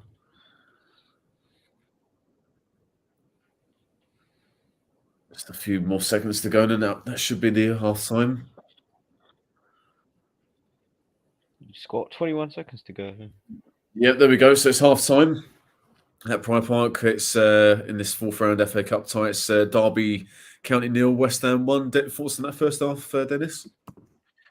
We scored. We probably should have scored again. And as I said, sort of in my more serious prediction, Derby tough to break down. I'm still going to go back for 5-4 rather than the sensible 2-0. So I'm expecting lots of goals. Craig Forsyth's going to get a hat trick of free kicks. Bloody hope not. All right, okay. Yeah, good, decent first half. Yeah, West Ham with the better of the openings. Jared Bowen carried on his where he left off against Everton. He got the first goal of the game 10 minutes in. Good move. Souček with a good header after an Antonio flick on and a first time volley by Bowen. And West Ham have had other chances. And Jack Jr. played well. Derby have held their own. Bit of a slow start after that opening goal, but grew into the game. Collins has had a few touches. Burkhausen on the left, as well as Hurahan in the middle of the park. So we'll head off for a bit. We'll see you guys at the start of the second half.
All right, we're back, and Ross is with us. How you doing, Ross? Hello, can you hear me? Hello. How you doing, mate? You all right? I'm all right. How you been keeping? Yeah, fine, thanks. Yeah. Well, Dennis. especially after the last this 45 minutes in the game against Everton, nice to see West Ham actually winning games for once. Feels strange. Yeah. I see. I had a little look on Twitter at halftime. I see. I bear in mind, Russ, that Arsenal Twitter, just like most clubs, there's the knobheads, but Arsenal Twitter are having a mini meltdown because they might be signing Jorginho, and he's 31 is trending because they're making a big deal about his age, and it's like, I'm sure that's just a way to get Brighton to accept the offer, personally, but. I think it's. I don't see the point in you signing Jorginho. It makes no sense. 2 seasons ago, maybe, but Well, it's more he would fit into Xhaka's role, surely, rather than the role that Caicedo would play. yeah. Well, we're going to try and get. Yeah, I think it's mind games. I think that we're going to basically just bluff Brighton into trying to sell him, and then we'll get Declan Rice in the summer, eh? Well, if he's going to go anywhere, I'd rather him go to Arsenal or Chelsea than bloody United or Liverpool. Mainly because I've had it, like, I say up to here, but I'm not even tall enough. Like, I've had it like 10 feet of years of, he's a centre back, he's 50 million, all he does is pass backwards, McMayonnaise is better than him. And one of the most famous ones in the 1920 season, so lockdown season. I say to this fan, have you just looked at the goal scoring chart? That he scored 2 goals last season, hasn't scored this season, because he's a lot better now than he was under Pellegrini's first season, and that just got met with, "Oh, you bias. He's a £50 million centre back. Phil Jones can replace him." So because of that, I jokingly say to my United and Liverpool supporting fans that there's a tax now. I'm now in charge of the transfer, and with Declan Rice, it's going to cost Man United 400 million because of the actions of their fans, and Liverpool, it's going to cost them 2.4 billion. But we'll happily sell him to Chelsea or Arsenal. Even if it was 2.4 billion, Chelsea will probably still pay it. Yeah. They need to get sanctioned, man. There's something going wrong. Something's not right there. They can't be spending all this money. Absolutely insane. Like, they're treating it like it's bloody baseball. They watched Moneyball and went, yeah, we'll just get the best corner taker, the best free kick taker, the best penalty taker. Well, they've had to do, UEFA have had to change their rules on spreading of contracts. They've had to, because they've been doing this over. I think that Benoit, I can't remember, the centre back they bought was on like a 7-year deal or something like that. I think it's I don't know. It's something to do with if it's allowed in the country that you're in or something. I read, because England that rule doesn't apply or something. You can obviously spread it out over 8 years, but no one's ever sort of done it before. But Chelsea have just exploited it, and now UEFA are like, oh yeah, well it is ridiculous. Don't get me wrong, it is stupid. I mean, it's only to basically spread the money out over a certain amount of time, isn't it? That's all it is. And to get around FFP, that's why it's not on the books, is it? Yeah. Over 8 seasons, it only classes as like 8 million, like 10 million the first year, 20. Yeah. That's how they get. Yeah, that's how they get. That's how they got Mudryk. So it's only like 10 million per season, basically. Yeah, exactly. Yeah, so they've been playing Football Manager. Yeah, I think I think you could do 8-year contracts on Football Manager. I don't think, can you? No, well, I think no. I was thinking more the transfer installments. Yeah, they just they just do it. I'm sure you've seen the meme, Dennis, where like so you got the drop down menu for but they just do it where they're just keeping hold of the add button and just like going, oh, that will do. Like, do you know what I mean? They're just holding it down forever. It's like, oh, okay, that will do, kind of thing.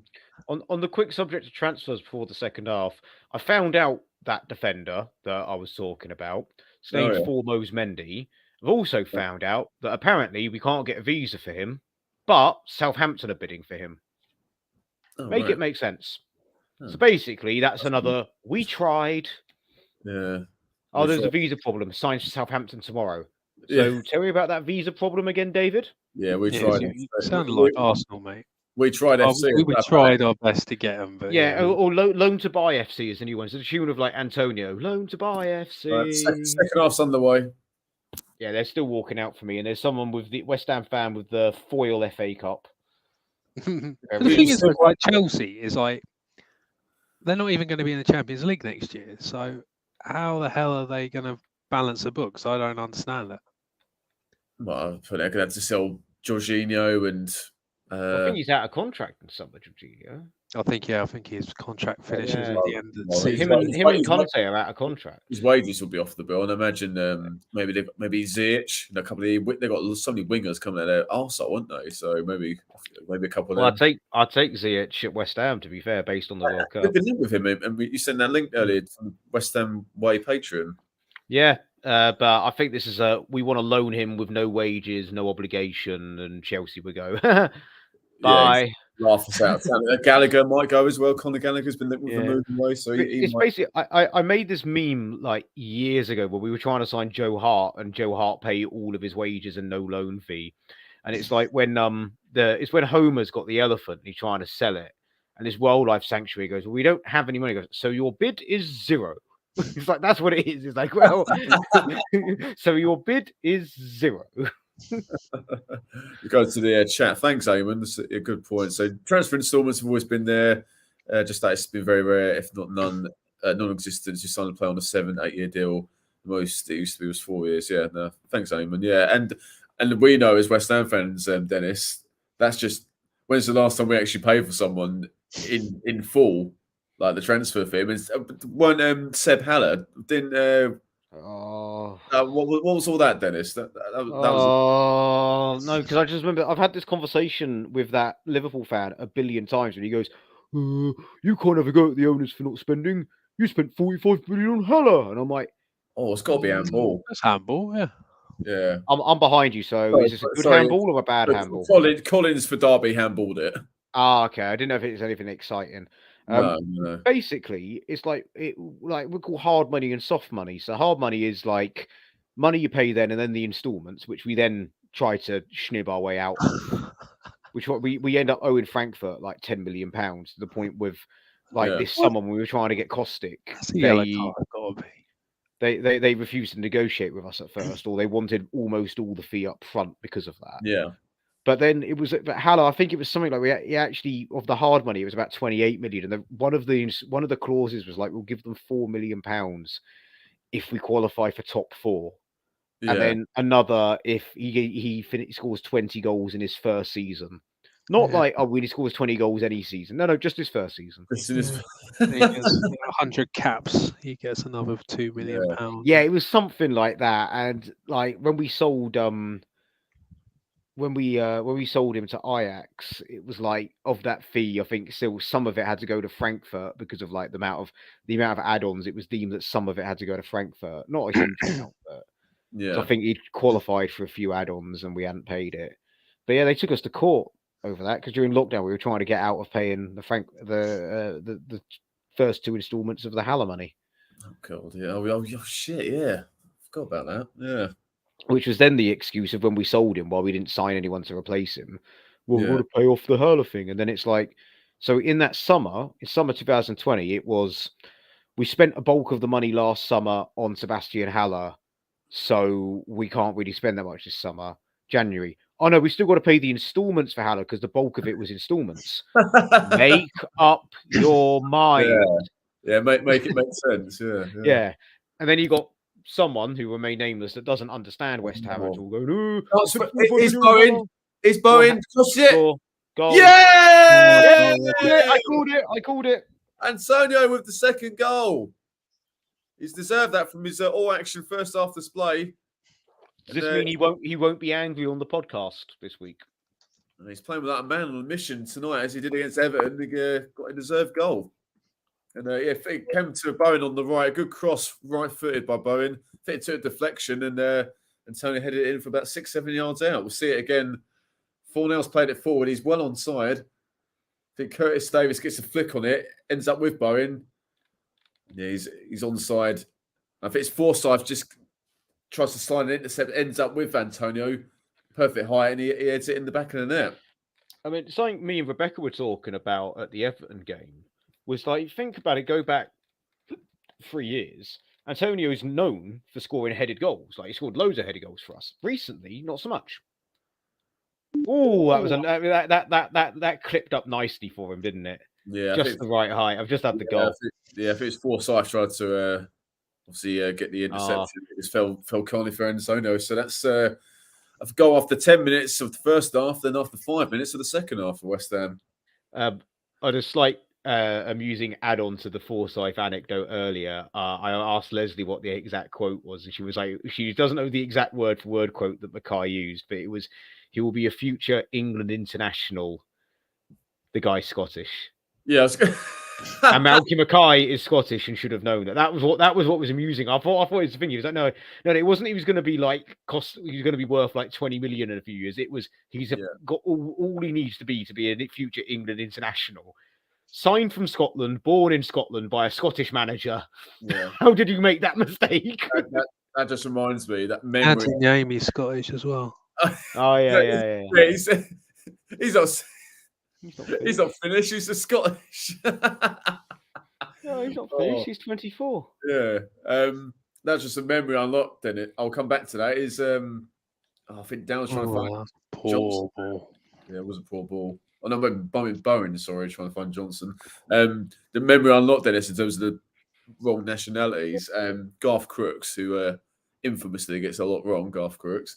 He one of his usual rubbish team of the week articles that's for BBC Sport. I think James Morrison was in his team of the. Yeah, he said, "How did he not get in the England squad?" How did he not get in the England squad? I think at the time he'd been capped 30 times by Scotland. So. Yeah, he's from Paisley.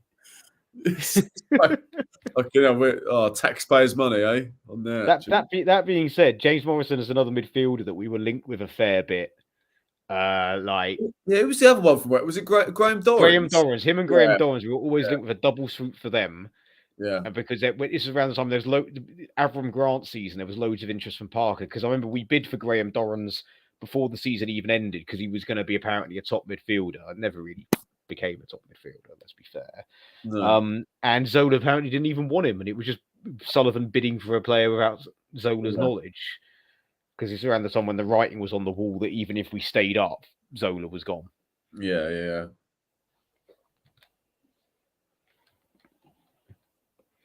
One in the middle of the party is Antonio. Oh, he's showing off now. Plays it to Downs.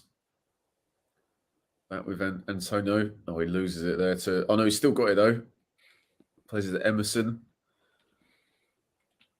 Playing a bit of confidence here, West Ham, which is good to see. Downs plays it to Kera. Suchek's getting a lot of love on Twitter, Dennis. Don't know if you saw that earlier. Is Bowen. Plays it to Emerson. Emerson, ball in. Oh, it's well headed by Davis, I think it is. 4-0. Back to Downs. I don't know if you saw that earlier at halftime, Dennis. No, I was trying to make sense of why Edu and Arteta, and he's 31 was all trending.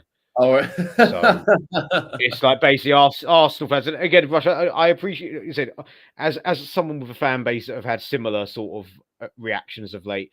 Twitter fan bases are not real life.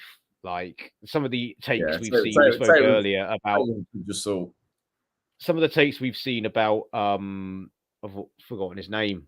Right back. Harrison Ashby. Some people acting like it's the end of the world. Yeah, exactly. Yeah. It's not the end of the world. He's going. It's symptomatic of a problem we've got at the club. Yeah, but him going himself, that is not a problem. It's as if like West Ham United ceases to exist now. Oh no, it's like we've agreed to sell Rice to no. You know what? We're going to loan Rice to Everton for the rest of the season. It's like we've decided to do that. And you know, while we're at it, you know, Scamacca, you go back to Italy. No, not to play for Inter Milan. No. We'll just let you go on holiday for 6 months. Yeah, and getting them Selma Gwed to Bournemouth. Like, do you know what I mean? Yeah. A little bit. I mean, put it in perspective. Do you know what I mean? Yeah, it's like, okay, these are massive exaggerations, but Yeah. like, Russ, some of the reactions, talking about the reactions, it's like he's our 4th choice right back behind Kera. It is Antonio. Gets it on the left. Is he going to shoot? Chips it. Oh, it's not a good cross, actually. After all that, still got it at West Ham. Johnson's got it. Crosses in. Decent cross by Johnson. Antonio heads it down. Oh, no one's there, unfortunately. So go on, Dennis. No, I was just saying he's basically off. He's our 4th choice right back, Russ. He's not. I would give him a go in the team because we struggled at that position. But if he's throwing his toys out the pram and running down his contract, we might as well just sell him. So yeah. But certain Twitter accounts are acting like it's the end of the world, mate. Yeah, you should go for Jorginho. Head-to-head battle for him. Shot comes in. Oh, it's wide by a Bird. I think it is number 8 for Derby. Issue with Jorginho would be the wages because he probably demand to be our highest paid player, and to have that on a free transfer. There'll be a huge signing on fee if it's a free transfer at the end of the season as well. I don't even think he's the type of player we need. No, he's not. That's why I reckon it's just smoke and mirrors, or just a journalistic lazy rumor of they're struggling to get Salcido. Well, who could be cheap that has Premier League pedigree? Kante and Jorginho. I think Chelsea would be stupid to get rid of him, personally. But first time Derby have been forward this half, really. Apart from that Collins handball, that weird handball by Collins. So it's a corner for Derby. He should have been booked for that. That was deliberate. Yeah, that was. I don't know what he was trying to achieve there. It was like didn't Messi have one like that in one of the games? I think it was the Holland game where he did it deliberately and they just jogged on and the ref didn't give him a booking. Yeah, it's not the first time I've seen something. Hurahan takes it short, gets it back. Decent crossing. It's headed away by Souček, I think it is. That's a good header by Curtis Davis from way up there.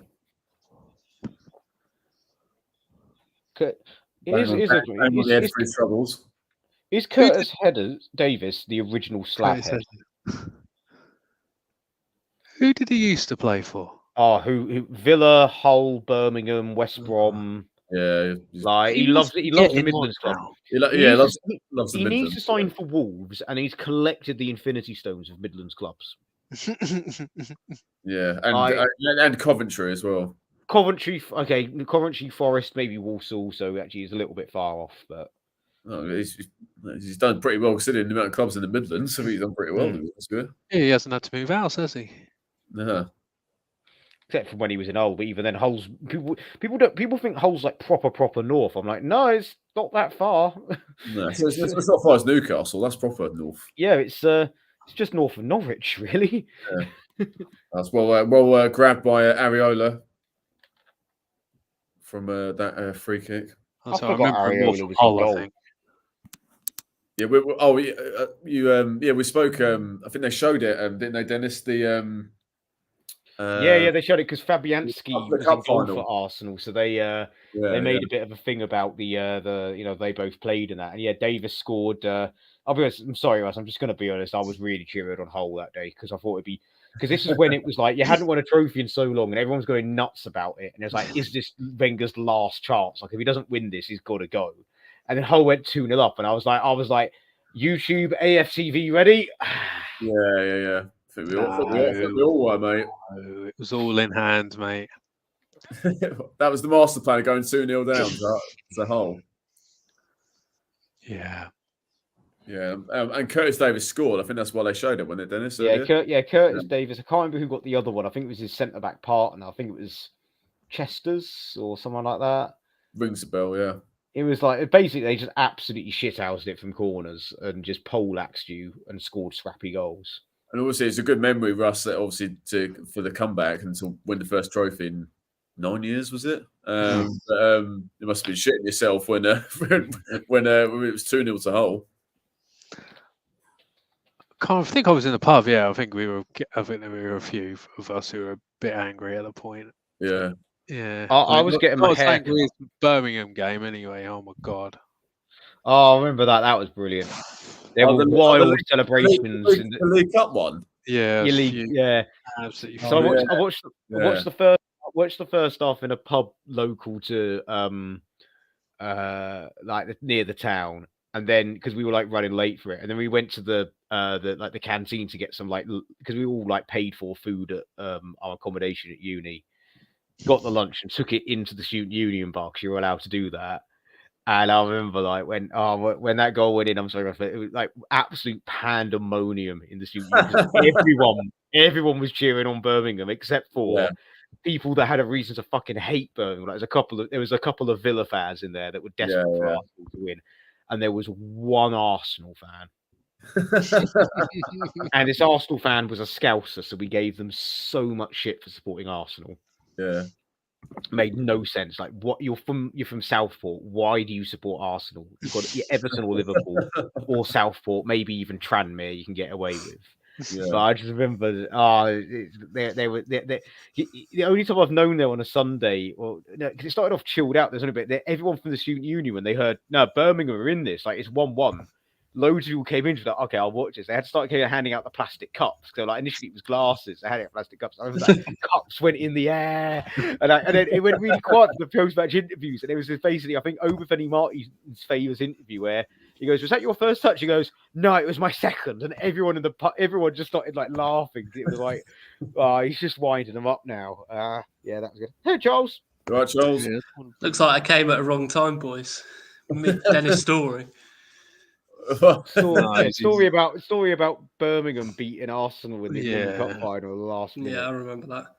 I saw the Bowen goal, but I didn't see the Antonio goal. Was it decent? Yeah, Fornals played it forward. I think Curtis Davis tried to intercept it, ended up with Bowen on the right. Slapstick defending. Yeah, and then Forsyth tries to intercept it, ended up sat perfectly for Antonio, who headed it. Yeah, like it went above his head, like it was there, and he was like, "Oh, hello." Yeah, like, as he was running, it was absolutely perfect. So you'd argue it was a well-timed run, but it took Forsyth, instead of booting it over the bar, decided to sort of try and side foot it past the post. Yeah. So Speaking of Curtis Davis, he's been subbed. He's been subbed off. There's been 3 subs in total for Derby. Bit of rest and rotation into their next game. I think it's kind of they're prioritising the league and also giving younger players run-outs. Yeah, seems to be that way. Like they're not coming. I don't think realistically they ain't coming back in this game. Well, stranger things happened. The Wrexham game yesterday. Sadly, what my sensible prediction is coming true at the minute was, Charles, you missed my predictions. It was either 5-4 or 2-0 to West Ham. Nice. I saw Souček's actually played all right in the first half, from what I saw. I mean, he's got a lot of love. Lesser opponents, but got every little helps. Yeah, got to put it in perspective. It's the League One side, so if you're playing shit against them, you've got no chance. Benny's coming on. Yeah, well, look at Diop against Stevenage, or was it Stevenage? No, it wasn't Stevenage. Kidderminster. That was it. No. Oh, yeah. Last season, yeah. Last season, Diop against Kidderminster. He got turned inside out by. All right, Antonio's going off. Who's coming on? Ben Rama to replace him. Oh yeah, perfect. I'd have brought one of the kids on. Set up. Yeah, he's played well, Antonio. He's deserved the goal, and he's getting rested for the game against Newcastle on Saturday. I think away. Away, yeah. The home game, which was postponed because the Queen passed away, still hasn't been rearranged. I think this is a good game for a lot of people like Antonio, Souček, people sort of out of form, just to kind of find their footing a little bit. You know what I mean? Yeah.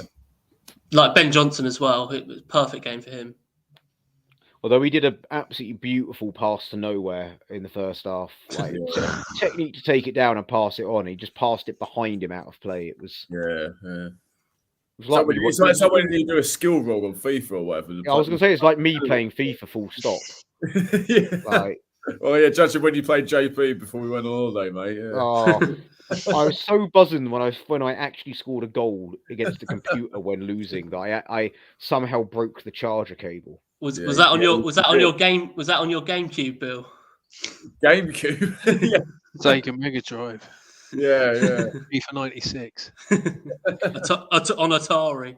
It was like when I was doing Movember, and there was one of the incentives to get donations was tell people if they donate more than £10 today, they get entered into a draw for a games console, and it didn't specify what the games console Yeah, was. exactly, Someone asked me, and I said the PS Nintendo box. Because I don't know what it is. It doesn't say. The Watford way. Hello, chaps. Oh Jesus. Hello, Watford way. Yeah, Hello, Watford way. we were saying, Charles, it's before the game. Good to see Derby actually. Ball comes in. Oh, jeez. That was a handball, surely. Offside. After all that. But yeah, we were saying, Charles, that it's good to, after a couple of years of financial problems and in the doldrums, losing matches, getting relegated, they're actually having a good season.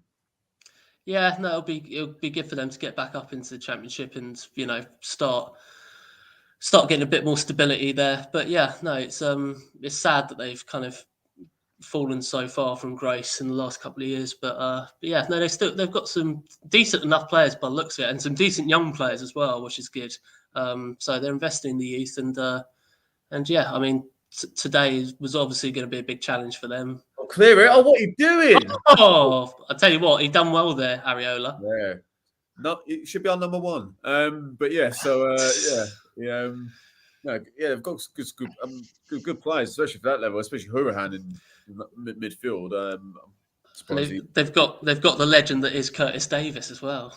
Oh yeah. We've got and if the Watford way is still watching, they got Go on, Craig Emerson. Forsyth. Go on.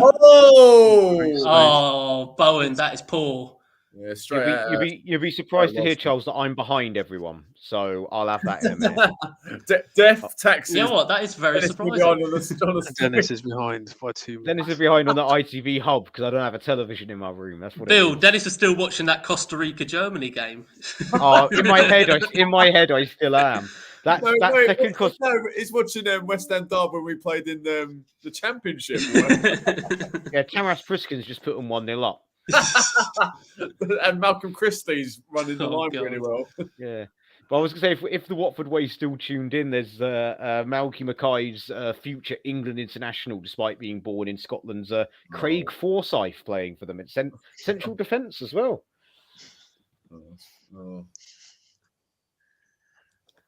You missed that. You missed that gag, Charles. Good touch by Bowen. Good. Yeah, he's done well. Oh, I've just had the Bowen chance. Yeah, he should be burying that. Yeah, it shouldn't be putting it straight at the keeper. Yeah. Saving another goal for Newcastle. That's why he's doing it, Charles. Well, I hope so. Well, Gonna need to find a few against them. Well, I mean, it's weird with Newcastle because they haven't actually. I know they've been doing well, but they haven't been scoring a lot lately. They're relying on it. They're relying on their defence. Yeah, or that Anthony Gordon who can't score for Toffee. Hey!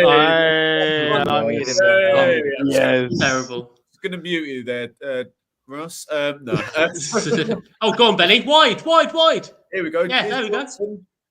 Good ball. Oh, great. Great ball in there. It was by Forsyth, actually, we've just been talking about. Forsyth, future England international. I know it might be Cashin, actually, who's just come on as a sub. That might have been. But good ball by Johnson. Yeah, it was Cashin, number 6, who's just come on. Yeah, perfect ball in from Johnson, right in the penalty spot. Yeah, I think the Watford way. Thanks, Dave. I think they like that one, Dennis. So good. Leslie had to remind me the actual joke because I couldn't remember quite what Mackay said when he signed. But yeah. That was pretty embarrassing. Souček sliding in as per usual. No, he's done well on the slide tackles today. Just a yellow for his troubles on that one. Yeah, not on that occasion. Oh, that is there. That is. Oh yeah, a bit naughty. That is a yellow. Mate, Charles, did you watch Brighton Liverpool yesterday? I saw the highlights. My Thomas goal was just. Oh, it was a joke, wasn't it? A joke of a technique and composure. Unbelievable. Fucking Fabinho's challenge. Oh, how is that not a red? I mean, And that's VAR didn't even check it, did they? that is the biggest joke I've ever seen. What badge does he have on his shirt, mate? That's what you need to know, Charles. Well, I know. It's either Liverpool or Spurs. Get away with everything. Ridiculous decision, Yeah, it was horrendous. Fabinho clearly didn't mean it in terms of like he didn't like mean to he didn't want to like stab him with his studs, but he did, and by the law of the game, he should be off. Like, you can tell he's repentant of it. He knew it was bad by his reaction after. Yeah, exactly. Like he knew he'd done wrong and he was repentant, but that's still a red card. Good ball by Aguero. that's on. Ben Rama just slowing the play down. Plays back the 4-0. Yeah, no, it was a ridiculous decision. Oh, bad ball. Am I the only one that's wondering why we haven't brought on Divin Mwamba for Antonio? Because it's like, if you're not going to give this is Dennis, he's going to give another 5 years in the under 20 in the under 18s, and then we're going to sell him to Luton. That is the way. It's like we were talking earlier, Charles. For our viewers, apologies, this is for the third time you've heard this, but we were having this discussion with Russ when he joined. Like the overreaction to Ashby's departure is an overreaction, but what is a fair criticism is it's completely systematic of the issue we've had with any promising youth player for the last. Exactly. Like with the exception of Rice and Johnson, none of them have started more than 3 games of football, really. Well, that's the thing, is that like the trend is that generally the players go on to have pretty mediocre careers, but it's the fact that we're not even giving them a chance to to even show what they're capable of at that level. And in a game like this, where it's like, well, we're 2-0 up, simply cruising, rather than have Bowen and Antonio, right? Or say take Bowen off and Antonio, have Ben Rama out right, and put Mwamba up top. But save the risk of injury, give the youngsters a go, and because likelihood is we're not going to be putting any youngsters on against United in the next round. So you can't Charles with like, if a player wants to leave, it doesn't matter if they're a youth player or not. You've got to let them leave, haven't you? Yeah, and I can understand with the Ashby situation that there was sort of agent.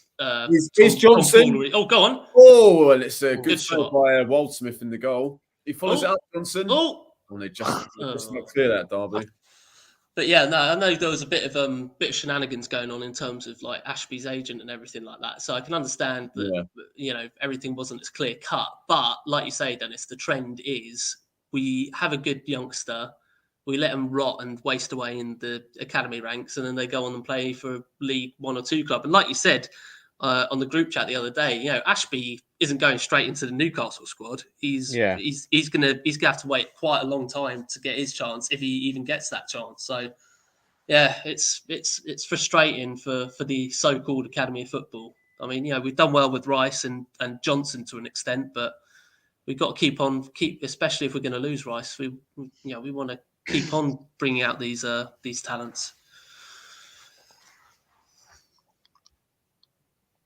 Yeah, no, exactly. They've got to be. They've still got to be good enough, haven't they? I mean, obviously, Ngakia and Elliot Lee when he played yesterday. I mean, I'm sure you guys remember the chat of like Elliot Lee's banging it in for the reserves. He should be first team.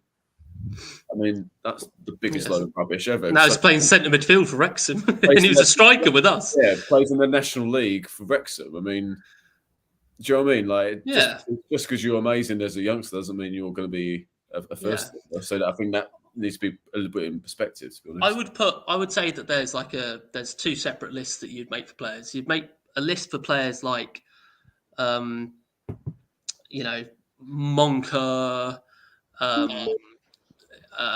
Dobson, Elliot Lee, these kinds of players who kind of, they could have been good, but ultimately Samuelson. Oh my God, yeah, Samuelson, of course. Justin Bieber himself. But then the other side has got to be, the likes of Ngakia and Johnson and Ashby. I'd also put in this list of, sorry, not Johnson, Diangana. of players that kind of showed that there was potential and that we could have maybe utilised it a little bit, but ultimately we'll never know. And they're having decent careers, but yeah, I mean, like I said, in Ngakia, there's a bit of trepidation with that because if the Watford way is watching, please feel free to either confirm or correct this. But from what I'm hearing, because what I'm hearing is that when Watford went down in the season where it was completely under lockdown, and Ngakia was one of their best players in his first season there. And then by the time they got the Premier, typical Watford happened in that their owners bought loads of players from Udinese and wherever, and he weren't really getting too much of a look in. I think he was playing left back a little bit sometimes. So it's sort of gone off the rails and possibly needs to leave Watford, but initially he was doing really well there. But yeah, and he absolutely pocketed Salah in the game we lost 3-2, admittedly. Yeah. But he played really well. He marked Salah completely out of the game. And there was a lot of people saying, forget about Ben Johnson, he's injury prone. And Ngakia is the future at right back for us, is what they were saying for about 2 months until everything happened with him and his contract. Good header by O'Connor. But going back to what I was saying was, Charles, this is where I understand the frustration of players like Ashby, because in this situation, if Ashby wasn't, on his way out, I would be thinking, right, this is the game where you give Harrison Ashby a run out. Oh yeah, without a doubt. To see what he can do. See, okay, League One, relatively minimal risk of being outclassed. Possible experience factor comes into it. So I'm like, last half an hour, I'll bring on Mwamba. Like, I don't understand. It's weird because Moyes is very mixed when it comes to youngsters. Like he's given a lot of youngsters a good chance in terms of like playing them in non-competitive Europa games and things like that. And from that point of view, it's obviously lovely to see the academy players like get that moment. Yeah, but ultimately they come few and far between, don't they? Yeah, yeah. Sorry, Charles. Yeah, the away game at FCSB has been the example. Yeah, and Ollie Scholes is at the moment looking like the next kind of potentially decent player / person will inevitably let go to Newcastle. No. This one will go to Villa. Yeah. Oh well, there you go. But it'll be interesting to see what happens there because Moisey obviously seems to think a lot about him, but then again, we haven't heard him since that game. So I know he's 16, so there's obviously a lot of room for development there. But from what we saw against FCSB, he looks like a pretty decent prospect. Well, what makes this even worse, guys, is Moyes in his pre-match comments, or one of the comments he made before, actually said that he'd like to give he said, I'd like to be able to give Divan a run out tonight. Well, hold on. Well, there's your bloody opportunity. Hold on. Oh, I guess what? The young Cresswell's coming on. There we go. Emerson off and Cresswell on. That's what I call introducing the youth. Oh, here we go. So Bowen's off. Oh, Bowen off. This could be Mabama. Lanzini. Yeah, probably. I'm not going to lie. That's probably will be, yeah. So or Rice. By, Kerr. Kerr's started. Kerry started, mate. He's still on. I'm not care. Who's the defender? Bowen's off and... Here we go. Hey, Mabama on. Who? Lanzini? Mabama. No, Mabama's on for Bowen. There we go. There you go. Just on time, Dennis. Yeah. To quote Black Box, right on time. There you go. Must have had the our watch along on the. Yeah, he must be having it in his headphones. What do you think? What do you think Kevin Nolan has on his iPad? Yeah, exactly. Yeah, that is true. Yeah, and Paul Nevin as well. Yeah. So it's nice to see the likes of Areola and Flynn Downs turn up. Yeah, Downs play well tonight. Downs and Souček have complemented each other quite well. Yeah, with interceptions they've had. What's our feelings, boys, on the potential next round of United away then? I said at the beginning that we should throw this just to avoid a pointless game. We said, I know the teams, there's a bit of difference in quality and obviously budget in there, but we said the same against Brentford in the third round. Yeah, true. Yeah, I know. Look at the irony. We finally get to live out Jim White's, or was it? No, who was it? There was someone was saying it on TalkSport, and Darren Bent was saying, "No, that's nonsense. That's nonsense. West Ham get relegated, but we win a cup." He was like, West Ham fans will take that. They'll take the relegation if they win the FA Cup. And he's like, no, I don't think Oh, they go on. will. I don't think they will. No. I think they would want to stay up. Like, finishing 17th and winning a cup, yeah, I agree with you. But Yeah. I don't think any club, established. If it was at Huddersfield, it'd be like, yeah, you know what, we're probably going to go down. Yeah, we'll win the FA Cup and go down. I mean, You know, relegation, no matter how many cups we win this year, would be devastating for us. Like, but yeah, I to be honest, I mean, obviously the Everton game is not great form, but I think this team should not be going down. On paper, it should not be going down. I don't think. I think like obviously Southampton, Bournemouth. Do you know what I mean? They're struggling now. Yeah. I think there's a few worse teams than us. I mean, still Palace aren't there. A few others going to get stuck in. I think last few games, especially this wing back system, I think the players have there's been more cohesion. I have to say, obviously it's a small sample size, but seems a bit more at ease with what we're trying to achieve. I think. Do you think Ives will sort Everton out? I think he will. Yeah, I think he's a much better fit than what Bielsa would have been. I think he was the only candidate they could have realistically hired that would have guaranteed them a chance at safety. I think any other would have been catastrophic. But yeah, Dyche should do a good job for them. Yeah, I think so. Yeah, good challenge by 4. Go on, send him. Here's Ben Rama. Got a few Benny. ahead. Well, just go on your own. Just go on your own, Benny. I know he holds it up. Wasted a bit of time. Plays back to Cresswell. That was so funny when we're talking about the youth and Emerson gets replaced by Cresswell. Oh my God.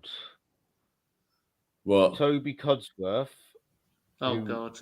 Admittedly, he's at 90 minutes now, so technically it's all. But apparently, we've offered a contract to Andre Ayew. No, that's contract. Really. That is West Ham, Bournemouth, Southampton, Everton, and Nottingham Forest are in contract talks with Andre Ayew. Oh, okay. So it's not. 33-year-old, has lots of Premier League experience, and he's had his contract terminated at Al Sadd, wherever the hell that is. I'm going to assume Saudi Arabia. If that was if this was 2015, I'd be really excited. Well, I remember arguing he never should have got rid of him personally. He was playing really well for us. He wasn't an awful player for us at all. No, he just had a couple of big injuries. I think with Ayew, was the price tag was the problem. Yeah, true. You know what I mean, if we signed him for 20 mil, if he signed for 10 mil, which is more towards his value, really. I think if we picked him up for free the summer before, if we picked him up for free and instead of giving Song another, swan song, no pun intended, signing Kante, because apparently that was all it was all offered to us, and we were like, we're going to get Alex Song on loan with a free transfer at the end of his contract. Yeah. We're going to get Lukaku on loan. Dennis, is there any chance in that article that they also say that we're also in contract talks with Gherkin Toure and Havard Nordveit as well? No, it's just a tweet, but what I'd say it's the head of UK recent content from 90 Minutes Football, so it ain't that. That's not a concrete source. It's not quite Jacob Steinberg, is it? Yeah, it's not quite. It's not quite. It's not Fabrizio Romano, is it? Yeah, I mean, but then again, Here we go. 90 Minutes was the one that broke. They initially broke the either the Ings or the Zuma injury, which everyone then but it's only 90 minutes. That was Zuma, wasn't it? And then JP was like, it's only 90 minutes. Yeah. So, hey, the old Home Simpson, the old. Oh God. 90 minutes. It's like one of my mates. I wouldn't say which one, but you have met him during the summer. During the summer of 2013. I know who it is already. yeah. During the summer of 2013, they would get all these transfer stories about who their team was going to sign. It was all ridiculous stories. I'm like, no, you're not signing him. No, you're not signing him. It was all off goal.com. And they gave me shit for only paying attention to 2 years later. They gave me shit for saying I get all my transfer stories for West Ham from ex-West Ham employee. This is pre-podcast, before the podcast, back when it was just a reliable Twitter account. When Yeah. back then, when Hugh Southern was considered the most reliable person back then. So he gave it. I was like, hang on, remind me of that summer where you got all your information from goal.com and none of those transfers happened. No, the best one is it that IndyCarlia or whatever? Was it? Where you just like every ridiculous transfer is literally about to happen. He's still going. He's still got No, followers somehow. the two things that happened to me, both of these from when I was at uni, was when Carroll was on at loan at us. Andy Carroll was going to go to Newcastle this summer, no interest in signing West Ham permanently, doesn't want to buy in London. Andy Carroll's looking at places in Newcastle and Gateshead. Andy Carroll's going to Newcastle, and then he signed for us permanently. And the other one was because Liverpool were calling John Flanagan the Irish Cafu or the Scouse Cafu or whatever. Cafu quote tweeted something saying, "Liverpool fans, I have news for you," and it was just like, right, so it's possibly broken English. And he replied going, "Hi, give me a DM for the exclusive." And Cafu replied going, "Who are you?" It's just like, what? Oh yeah. Back before Twitter became totally mainstream, back when it was all like two-dimensional, so to speak, when Jack Sullivan surveyed the fans as to whether we should sign a player that was convicted of a gang rape. Please tell me What you else did he remember that. do? Loads. Of course. He did slagged other on stuff as Shamak. The Shamak Oh announcement. god, yeah. That was really bad. Snodgrass as well, didn't he slag off Snodgrass? No, that That wasn't on Sullivan Twitter. actually in the press. No, that was Oh, something okay. that said kiss. The other famous one was he actually had to. He got told by, I think, the club told his dad because Allardyce went mental during one of the games. He was proper slagging off Kevin Nolan, like proper going in on him, saying he runs like a pregnant woman and stuff like that. And like then he basically said, "I've been told I'm not allowed to tweet about West Ham anymore. Really sorry." Oh, And Lanzini's just come on, Dennis. Go on, Lanzini. God, what else? But he would like say, "Oh yeah, we're going to sign these players on loan," and then lo and behold, other teams would suddenly register interest. It's like, oh, I wonder how they figured that one out. I remember West Ham Twitter was elite during the Carlos Backer saga. That was some elite. Oh my god, yeah, because that became a verb to backer someone. Like they're backering us. That became like a term that not just used by West Ham but other football clubs. Because it was like I think the one that did my head in, because X was like, "Yeah, I wouldn't look into this," is what he said. He's like, "I wouldn't even look into this." It's a photo of Backer was at a restaurant. Like it's like dimly lit. It's similar to like the restaurant we went to on the first night in Benidorm, where you're by the beachfront. It's well lit, but it's dark. It's like that where it's him, his partner, and two other people, and everyone's going, "Oh, that's him meeting with his agent to discuss whether he could come to West Ham." And it's like, where are you getting this from? How do you know that's his agent? He's gone out for a meal with his wife and possibly family, friends. I don't know. Like it's like that's what's like this. Anyway, so that was the level of West Ham Twitter we got to. Remember, like we made it really public that we were gonna bid for Lacazette, and like with the assumption that it was just going to be accepted and it was all going to work, and then like made a big announcement like David Gold on Twitter. I can't believe I've seen the day that my club have bid £30 million for a footballer. He just gets rejected within a couple of hours. Like he got rejected. Like X was like, yeah, it's been rejected. What was the other? I just remember the other Jack Sullivan one. That was it. He's the reason we signed Maiga. Oh yeah. He's playing with Ronaldo now. Yeah, I think I'm pretty certain Allardyce said this on Talksport that like he turned up one day. I got a little present for you. Like, yeah, I've heard of that. And like I think obviously I don't think there's an awful lot of proof.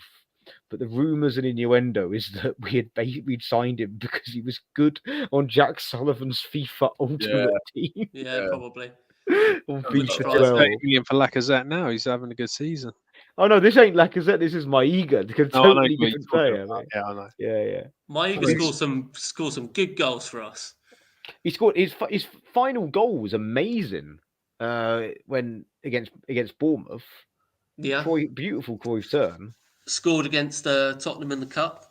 Yeah, he scored a West Brom when he was getting loads of stick when he hadn't scored for us all season. He scored a really good goal that game and started Southampton crying. as well, that curler. Yeah, that's yeah. beautiful. He started crying after he scored that goal against West really? Brom in the season where we re-signed Colton Cole because of how bad my Eagle was playing.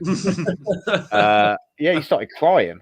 So I did feel a bit bad for him at that point. I think most West Ham fans took to him because he got a standing ovation when he got taken off. I think I remember it was on telly, that one. Cool. Go on, Mabama. Charles, what do you make of obviously Newcastle on Saturday? I mean, obviously it'd be really tough. I mean, would you take a draw right now? Yeah, I suppose so. I mean, we need more than a draw, really. But away to Newcastle, who are obviously in Wonderland at the moment with their newfound wealth and also the way they've been playing most of the season as well has been pretty brilliant to watch. So I mean, a draw I would not be disappointed with a draw at all. But I'm hoping. I am hoping. Obviously, Moyes is still not safe by any means, but I'm hoping that he's found a little bit. I don't know what it is, but just watching those training videos that the club released. Oh, hello, offside. Ball by Lanzini. I was offside. But, I think I know what you mean, Charles. It's almost like I think yeah, realised the pressure's on, and he's dug back down to what worked before. Yeah, he seems like he's turned a bit of a corner, which I'm hoping during this run of fixtures will kind of get us up the league a little bit. So I'm willing to give him that chance and to get him hopefully a team against. We could beat a team like Newcastle with the team we have. It's not impossible at all. It's just the form and the confidence that we haven't had this season, and hopefully, like Dennis said, we've turned a bit of a corner, and we can start sort of pushing on a little bit. Especially, I mean, realistically, the Europa Conference is the priority for the club, I'd say, this season. Obviously staying in the Premier League, but that Europa, I mean, we can win the Europa Conference League if we're at our best, without a doubt. Yeah. Yeah. The one thing I would say that I think my sort of 2 pence on the Moyes situation is something I've noticed recently. Like, because obviously his stock was very high in summer and he was the Messiah and his reputation built. And I don't mean this in a nasty way. I do think that he had a bit of hubris about him, and there was a bit of arrogance that I'm back. Yeah, definitely. And that's why he was being tough disciplinarian manager with Ben Rama. He goes, effectively giving him a bit like the stupid boys or silly boy sort of treatment. You need to do this, he needs to do that. And now he's under pressure. Suddenly he's putting his arm around Ben Rama in these training videos, and he's his mate, and he loves Ben Rama, and he's saying, "Oh no, I see him more as an impact sub." While before it was, I just want to see a bit more from him, a bit more. A bit more. He's not doing that well. He's doing, he scored a goal, but other than that, he didn't do very well. So I think the realization that he is under pressure has made him sort of, his dream of being the disciplinarian Scottish manager with long tenure. I wonder who I'm referencing there. I think maybe that went to his head a little bit in summer, is what I'm saying. Yeah, I don't know. I think he's Ben Rama, I think it's obvious to anyone that Ben Rama is a confidence player. You give him confidence and he will play well. So hopefully he's discovered that as well. But there we go. That's full time. We'll into the next round, boys. Yeah, full time. I don't have to watch the last minute, so thank you, Charles. I'm a bit surprised that Fornals was given man of the match. Oh, was he given man of the match in the end? Yeah, I thought that's a bit of a random one. I would have given it to Cresswell, Bill. Oh no, I would have given it to Obama, mate. What a stint! Yeah. But anyway, comfortable enough win for West Ham. Derby 0, West Ham 2. Thoughts overall, Dennis? Yeah, we won. We were expected to win. Again, this is like I said at the beginning. What will probably happen is, let's just say hypothetically, we lose our next 3 tough games. Did we predict? Oh yeah, but you beat Everton and Derby in the cup, and it's like, but if we didn't beat those, we might as well pack up shop and just say hello to the Championship. It's like we're expected to win these. This is where I expected to win, got the result, so I'm not gonna knock it. But it's more, I wouldn't be shouting about this performance. If we had played off the park 4-0, players that are out of form, scored and things like that, and reserve players are pushing for first team place, I'll be happy. But I didn't see that today. I didn't. The Well, players that played well were players that were in the first team anyway. Yeah, but I mean, obviously, Bowen scored again tonight. He scored 2 against Everton. He hasn't been in the greatest form. Antonio hasn't been in great form, but the last 2 games he's played a lot better. So that's obviously, I think it's more the performances of certain individuals rather than necessarily the 2 results. Anyway, stunned into silence. Charles?